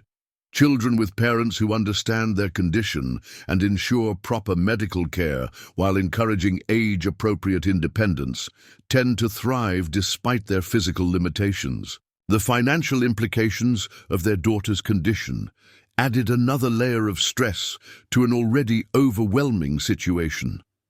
Even with Marcus's excellent health insurance, the costs associated with multiple surgeries, specialized care, and ongoing monitoring would be substantial. The stable financial future that Marcus's architectural success had seemed to guarantee was suddenly threatened by medical expenses that could continue for decades. "We need to discuss practical arrangements for the delivery and immediate post-operative period," Dr. Chen said, moving to logistics that would determine the first critical weeks of their daughter's life. "Sarah Beth will need to deliver at Vanderbilt University Medical Center, where our surgical team can intervene immediately if necessary. The baby will likely spend several weeks in the neonatal intensive care unit before the first operation." The conversation that followed revealed the complexity of managing a high-risk delivery while preparing for immediate surgical intervention on a newborn. Sarah Beth would need to be prepared for the possibility that she might not be able to hold her daughter immediately after birth, while Marcus would need to coordinate between supporting his wife's recovery and advocating for their baby's medical care. That evening, Sarah Beth and Marcus sat in their living room discussing decisions that no expectant parents should have to make. The nursery they had designed with such joy would need to be modified to accommodate medical equipment, while their dreams of normal infancy would be replaced by the reality of hospital visits and surgical procedures. "I keep thinking about whether we're equipped to handle this," Sarah Beth admitted, her voice revealing the doubts that had been building since Dr. Chen's consultation. "I don't know anything about managing complex medical conditions, and I'm terrified of making mistakes that could affect her health or development." Marcus's response demonstrated the leadership qualities that had made him successful in architecture and would now be tested in circumstances far more challenging than any professional project. "We'll learn whatever we need to know," he said with conviction. "Just like you learned to manage our household and contribute to my work, we'll both develop the skills necessary to advocate for our daughter's health and well-being." The conversation was interrupted by a phone call from Margaret Coleman, who had been visiting friends in Millbrook when the diagnosis was delivered. Her immediate offer to return to Nashville and provide whatever support they needed reflected the family bonds that had strengthened during her months living in their household. "I'll drive back tonight," Margaret announced after Sarah Beth explained their daughter's condition. "You're going to need all the help you can get managing hospital schedules and recovery periods, and I want to be here to support both of you through whatever challenges come next." Margaret's return that evening brought emotional support that both Sarah Beth and Marcus needed while processing the magnitude of what they were facing. Her presence also provided practical assistance in researching treatment options, connecting with other families who had navigated similar challenges and managing household responsibilities that would become more complex during extended hospital stays. Catherine Morrison called this afternoon, Margaret reported, after settling back into the guest suite that had become her permanent residence. She heard about the diagnosis through Dr. Patterson's office and wanted you to know that her cousin's daughter had the same condition 15 years ago. The girl is now in high school, plays violin in the school orchestra, and is planning to attend college next year. The information provided hope that Sarah Beth desperately needed, demonstrating that children with complex heart conditions could indeed grow up to lead fulfilling lives with proper medical care and family support. Catherine's offer to connect them with other families who had successfully navigated similar challenges represented the kind of community support that would be essential during the difficult months ahead.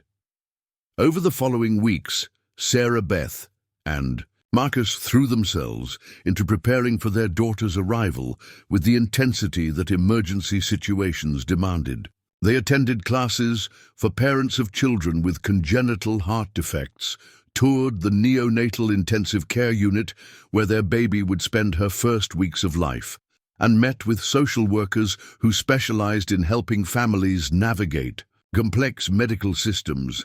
The hardest part is the uncertainty, Sarah Beth confided to Marcus during one of their evening conversations about their daughter's prognosis. Not knowing whether the surgeries will be successful, whether she'll develop normally, whether we'll be able to provide everything she needs to thrive. Marcus's response revealed the depth of commitment that had characterized his approach to their marriage and would now extend to their daughter's care. The only certainty we have is that she'll be loved unconditionally and will receive the best medical care available, he said. Everything else we'll figure out as it happens, together.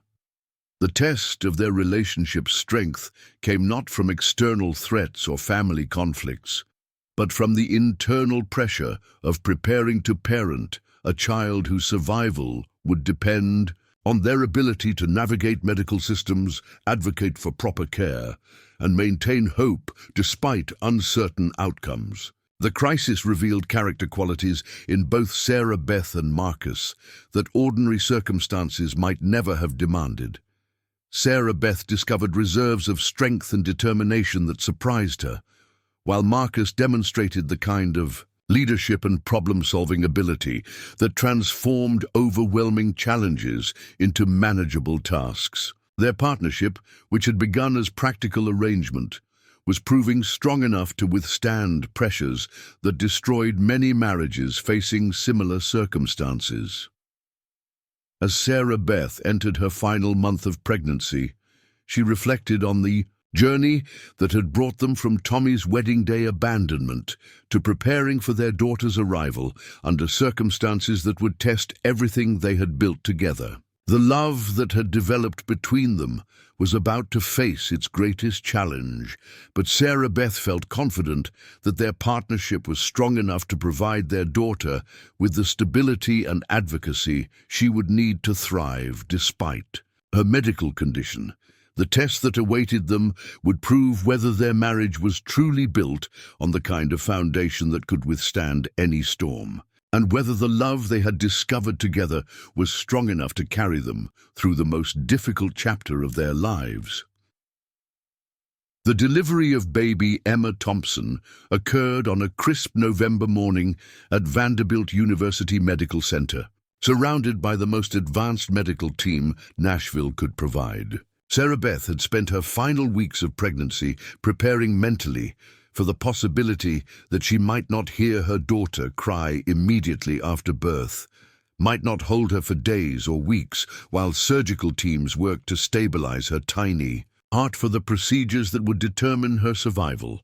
Dr. Chen and his surgical team were positioned in the delivery room, ready to assess Emma's condition immediately and determine whether emergency intervention would be necessary before the planned first surgery. The tension in the room was palpable, as medical professionals who dealt with life-and-death situations daily recognized the stakes involved in this particular delivery. "She's beautiful," Dr. Patterson announced, as Emma entered the world with a cry that brought tears of relief to everyone present. "Good color, strong respiratory effort, and she's fighting like a little warrior." Sarah Beth glimpsed her daughter for 30 precious seconds before the medical team whisked Emma away for immediate evaluation, those brief moments providing the first confirmation that their child was indeed alive and responsive despite the complex medical challenges that lay ahead. Marcus squeezed Sarah Beth's hand as they watched their daughter disappear into the hands of specialists whose expertise would determine her future. "Her vitals are stable," Dr. Chen reported after his initial assessment. "The defect is consistent with what we expected from the prenatal imaging, and she's strong enough to tolerate the first surgery as planned. We'll move forward with the Norwood procedure in 3 days, once she's had time to stabilize, and we've completed additional cardiac catheterization studies." The 3 days between Emma's birth and her first surgery became a suspended period of existence where time seemed both infinite and urgently finite. Sarah Beth and Marcus maintained constant vigil in the neonatal intensive care unit, learning to interpret the monitors that tracked their daughter's every heartbeat, breath, and blood oxygen level while preparing emotionally for the surgical intervention that could save or lose their child. "She knows we're here," Sarah Beth whispered during one of the brief periods when they were allowed to touch Emma through the incubator's ports. "Her heart rate settles when she hears our voices, and she turns toward us when we're talking to her." Marcus watched his wife bond with their daughter, despite the medical equipment that created barriers between them, recognizing Sarah Beth's intuitive understanding of maternal connection that transcended the clinical environment surrounding them. Her transformation from abandoned pregnant woman to fierce advocate for their child's welfare had revealed strength that impressed even the experienced medical staff. The Norwood procedure, performed when Emma was 4 days old, required 8 hours of surgery, during which her entire cardiovascular system was reconstructed to function with a single ventricle. Sarah Beth and Marcus spent those hours in the surgical waiting room with Margaret Coleman and Catherine Morrison, who had organized a support network of families from their church and community to provide meals and emotional assistance during the crisis. "Dr. Chen is the best pediatric cardiac surgeon in the Southeast," Catherine assured them during the longest hours of waiting. "My cousin's daughter had this exact procedure 15 years ago, and she's now a healthy teenager who plays violin and volunteers at the animal shelter. Emma is going to have every advantage that medical science and loving parents can provide." When Dr. Chen finally emerged from the operating room with news that the surgery had been successful, the relief was overwhelming for everyone who had been supporting the Thompson family through their ordeal. Emma's reconstructed heart was functioning properly, her vital signs were strong, and the immediate post-operative period showed no signs of complications that sometimes arose after such complex procedures. The surgery went exactly as planned, Dr. Chen reported to Sarah Beth and Marcus, his exhaustion evident but his satisfaction clear. Emma tolerated the procedure beautifully, and her new cardiovascular configuration is working efficiently. She'll need several weeks of recovery before going home, but the most critical hurdle has been successfully cleared. The recovery period that followed tested every aspect of Sarah Beth and Marcus's partnership while teaching them skills they had never imagined needing. They learned to interpret medical monitors, administer medications, recognize signs of potential complications, and advocate effectively within complex hospital systems where their daughter's welfare depended on their ability to communicate clearly with dozens of specialists. "You've become excellent medical advocates," noted Linda Williams, the social worker who specialized in helping families navigate complex pediatric conditions. Many parents feel overwhelmed by the technical aspects of their child's care, but you've both developed the kind of informed engagement that leads to better outcomes for children with chronic conditions.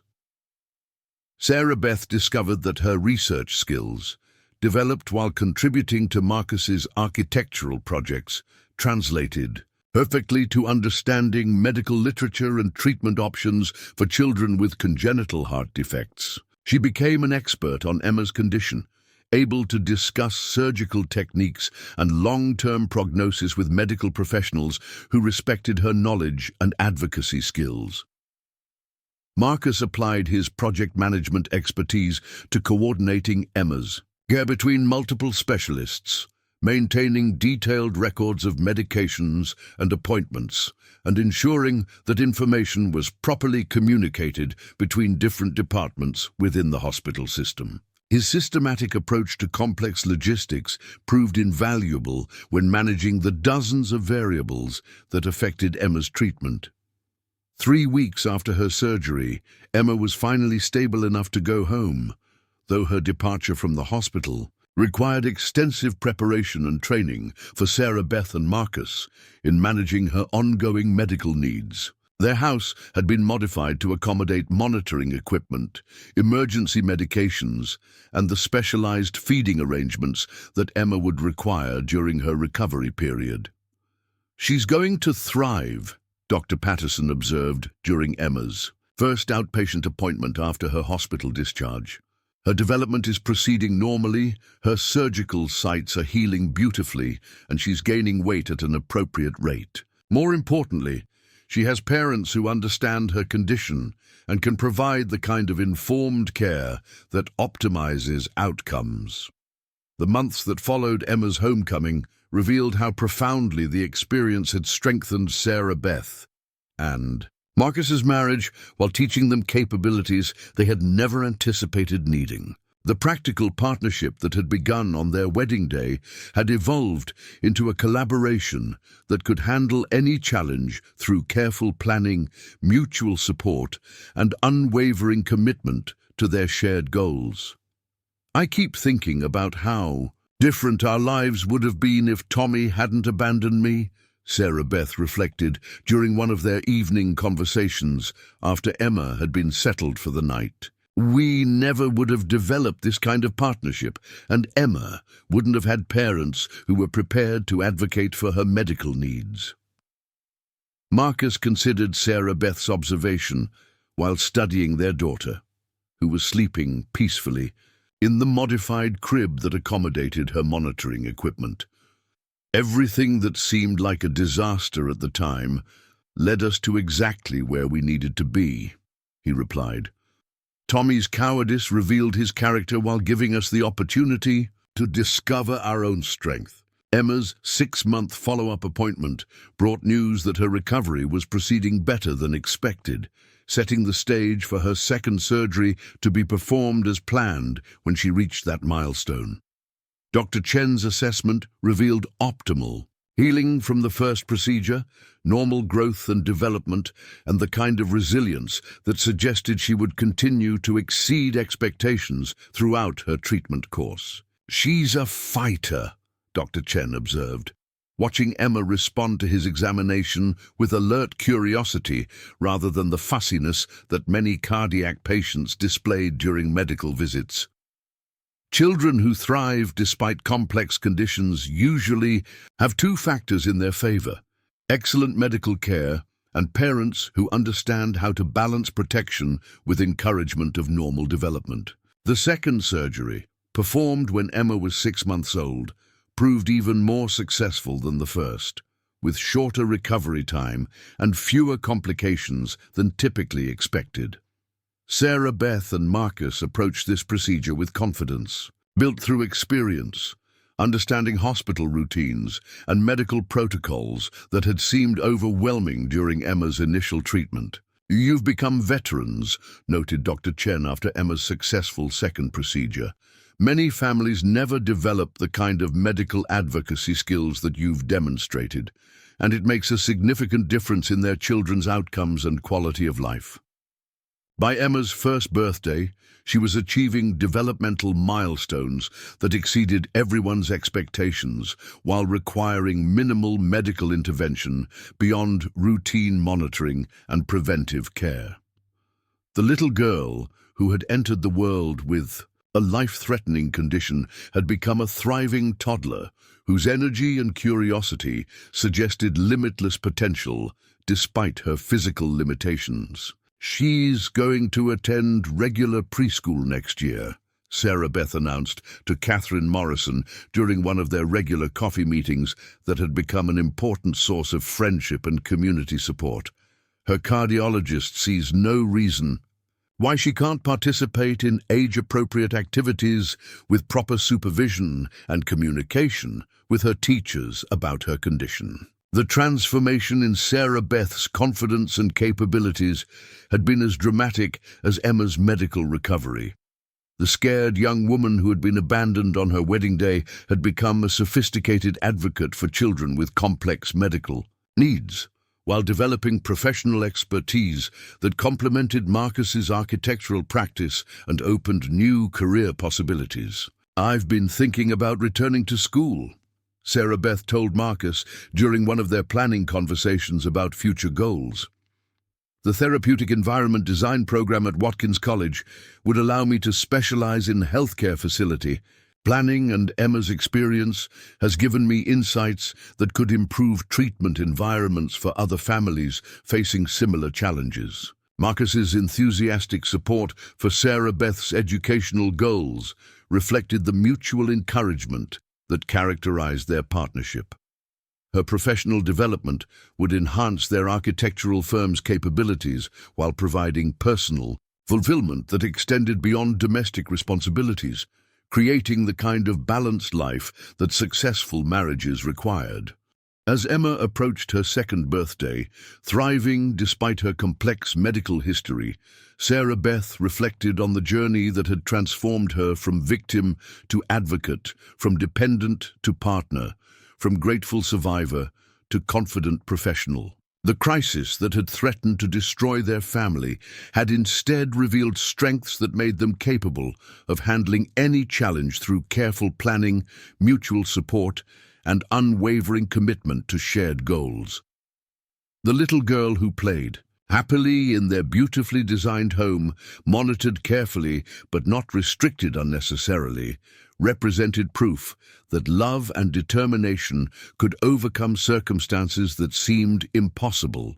Emma's laughter filled the spaces where fear had once dominated, while her curious exploration of the world demonstrated that physical limitations need not define a child's potential for happiness and achievement.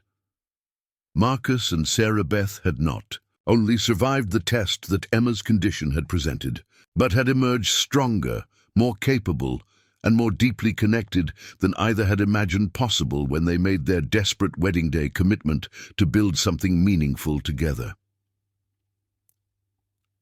5 years after the wedding day that had begun with humiliation and ended with unexpected salvation, Sarah Beth stood in the auditorium of Vanderbilt University's School of Medicine, delivering a presentation about therapeutic environment design to an audience of healthcare architects, hospital administrators, and medical professionals who had come to learn from her groundbreaking research on how physical spaces could accelerate patient recovery and improve treatment outcomes.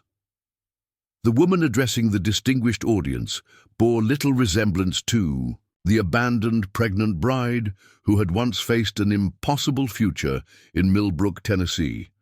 Sarah Beth Thompson had earned her master's degree in therapeutic environment design while raising Emma and contributing to Marcus's increasingly successful architectural practice, which had become Nashville's premier firm for healthcare facility planning throughout the Southeast.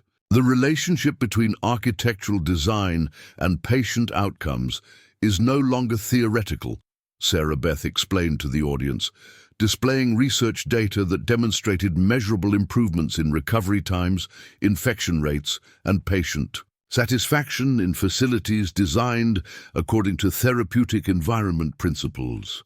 Children with complex medical conditions who receive treatment in optimally designed spaces show 15% faster recovery times and significantly reduced anxiety levels compared to those treated in conventional hospital environments.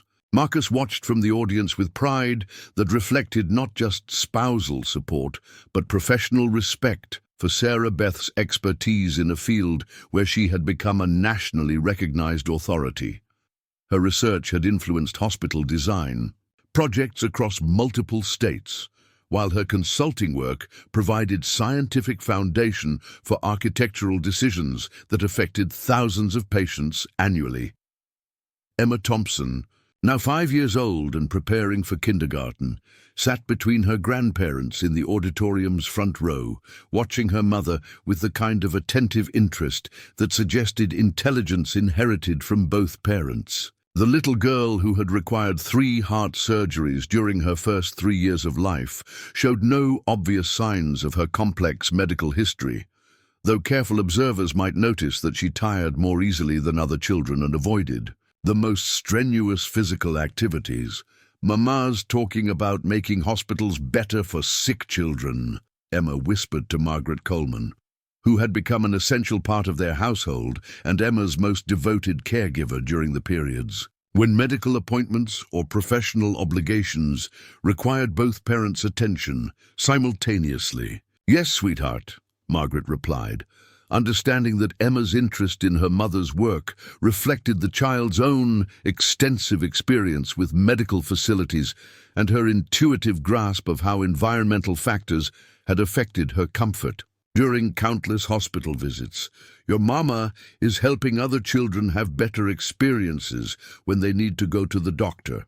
The presentation that concluded Sarah Beth's graduate program also marked the launch of Thompson and Associates' new division, specializing in pediatric healthcare facilities, a business expansion that combined Marcus's architectural expertise with Sarah Beth's research in therapeutic environments. Their partnership had evolved from personal survival strategy to professional collaboration that was transforming how medical facilities were designed throughout their region. After the presentation, Sarah Beth was approached by Dr. Chen, who had performed Emma's surgeries and had become both a professional colleague and family friend during the years of Emma's treatment and recovery. "Your research about family-centered care environments has influenced how we're designing the new pediatric wing," Dr. Chen told Sarah Beth, as they reviewed architectural plans that incorporated her recommendations for spaces that supported both patients and their families during extended treatment periods. The family sleeping areas, consultation rooms designed for difficult conversations, and play spaces that accommodate children with limited mobility are all based on insights from your work. The conversation revealed how Sarah Beth's personal experience as the mother of a child with complex medical needs had provided insights that purely academic research could never have generated. Her understanding of family stress during medical crises, the importance of maintaining normal routines despite hospital schedules, and the psychological impact of institutional environments had informed design principles that were improving care for hundreds of families annually. "Emma's experience taught me that healing happens in relationships, not just in medical procedures," Sarah Beth explained to a group of medical students who had attended her presentation. "When architectural design supports family connection and emotional well-being, it becomes a therapeutic intervention that complements medical treatment rather than just providing space for it to occur." The evening celebration that followed Sarah Beth's presentation brought together the extended community that had supported the Thompson family through 5 years of medical challenges, professional growth, and personal transformation. Catherine Morrison, who had become Sarah Beth's closest friend and professional mentor, hosted the gathering at her Belmead home, creating an opportunity for family and colleagues to recognize Sarah Beth's achievement while celebrating Emma's. Continued health and development. I remember when you first arrived in Nashville, Catherine told Sarah Beth during a quiet moment at the celebration. You were so worried about fitting into a world that seemed completely foreign to your experience. Now you're leading research that's changing how that world approaches some of its most important challenges. The observation prompted Sarah Beth to reflect on the journey that had transformed her from victim of circumstances to creator of solutions that benefited people she would never meet. The desperate wedding day decision to trust Marcus Thompson had led to discoveries about her own capabilities that she could never have imagined during her limited small-town existence. Marcus found Sarah Beth on Catherine's terrace, where she was watching Emma play with other children whose families had gathered to celebrate her academic and professional achievements. The sight of their daughter running and laughing with age-appropriate energy, monitored carefully but not restricted unnecessarily, represented the successful balance they had achieved between protecting her health and encouraging normal development.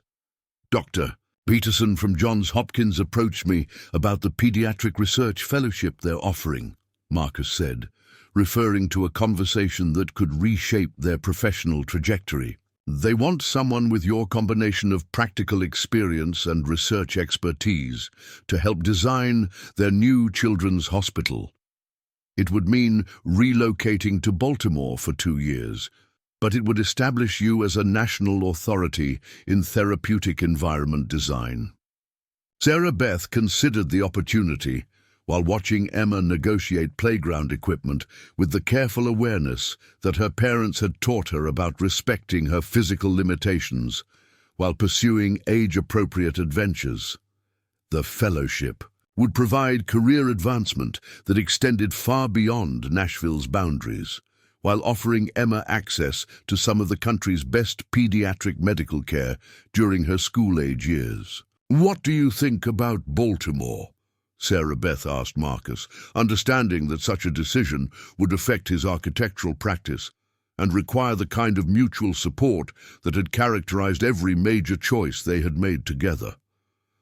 "I think you've earned the right to pursue opportunities that match your capabilities," Marcus replied without hesitation. "My practice is mobile enough to maintain clients from anywhere, and Emma would benefit from exposure to a larger medical community during her developmental years. Besides, we've proven that we can build something meaningful together, regardless of external circumstances." The conversation was joined by Emma, who had been listening with the kind of attentive intelligence that characterized children who had learned early to participate in family decision-making about important matters. "Would there be good hospitals in Baltimore?" Emma asked, demonstrating the practical awareness that came from extensive medical experience.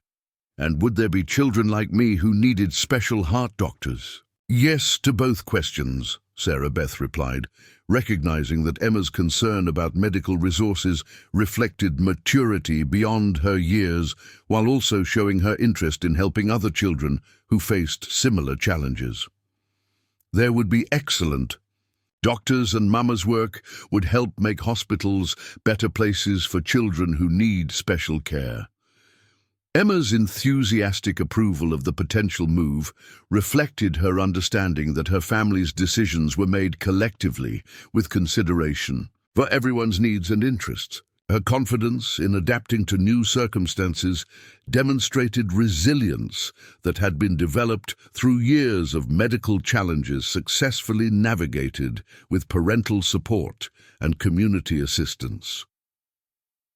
As the celebration continued around them, Sarah Beth reflected on the transformation that had occurred in every aspect of her life since the desperate wedding day when Marcus Thompson had offered to honor commitments that his brother had abandoned. The practical partnership that had begun as crisis management had evolved into collaboration that enhanced both their individual capabilities while creating opportunities that neither could have achieved alone. I keep thinking about that morning. When Tommy left, Sarah Beth said to Marcus as they watched Emma play with confidence that reflected optimal medical management combined with age-appropriate independence. Everything that seemed like the end of my world was actually the beginning of discovering what I was capable of becoming. Marcus studied his wife and daughter, seeing evidence of the strength and growth that had emerged from circumstances that could have destroyed people with less determination and mutual support. Tommy's abandonment revealed his character while giving us the opportunity to discover our own, he replied. Emma will grow up seeing what real partnership looks like between parents who respect each other and work together to solve problems. The evening concluded with Emma falling asleep in the car during the drive home, exhausted by the excitement of celebrating her mother's achievement while playing with friends whose families understood the careful balance required for children with complex medical histories. Sarah Beth and Marcus carried their sleeping daughter into the house that had become the foundation for building lives that extended far beyond anything they had imagined possible during their desperate wedding day circumstances. As they settled, Emma into the bed that no longer required medical monitoring equipment, Sarah Beth felt gratitude for the journey that had brought them from crisis to triumph through partnership that had proven stronger than any challenge they had faced together.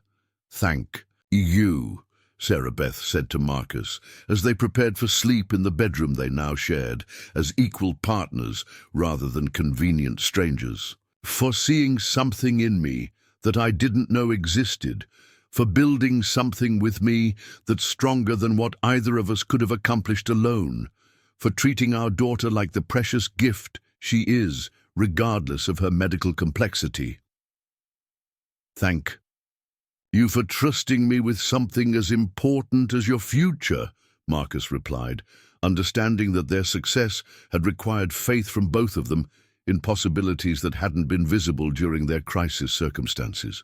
"Emma is going to grow up knowing that she's valued for who she is, not limited by what she can't do, and that her parents will always work together to provide whatever she needs to thrive." As Sarah Beth drifted toward sleep beside the man who had treated her like a queen when the world had made her feel worthless, she understood that their story was far from over. The fellowship opportunity in Baltimore represented the next chapter in lives that had been built through choosing partnership over isolation, growth over safety, and love over fear. The girl who had been sold for gambling debts no longer existed, replaced by a woman who had learned that true worth couldn't be measured in dollars or determined by other people's failures, only recognized by those wise enough to see strength where others saw vulnerability. Marcus Thompson had offered her honor when dishonor seemed inevitable, partnership when abandonment felt permanent, and love when trust seemed impossible. Their daughter would grow up knowing that every person possessed worth that couldn't be bought or sold, only recognized by people with wisdom enough to see beyond surface appearances to the strength that adversity could reveal in human hearts. Emma's story would be one of triumph over circumstances that could have defined her limitations, proof that love and determination could overcome any obstacle when combined with proper support and unwavering commitment to shared goals. Up next, you've got two more standout stories right on your screen. If this one hit the mark, you won't want to pass these up. Just click and check them out. And don't forget to like, subscribe, and turn on the notification bell so you don't miss any upload from us.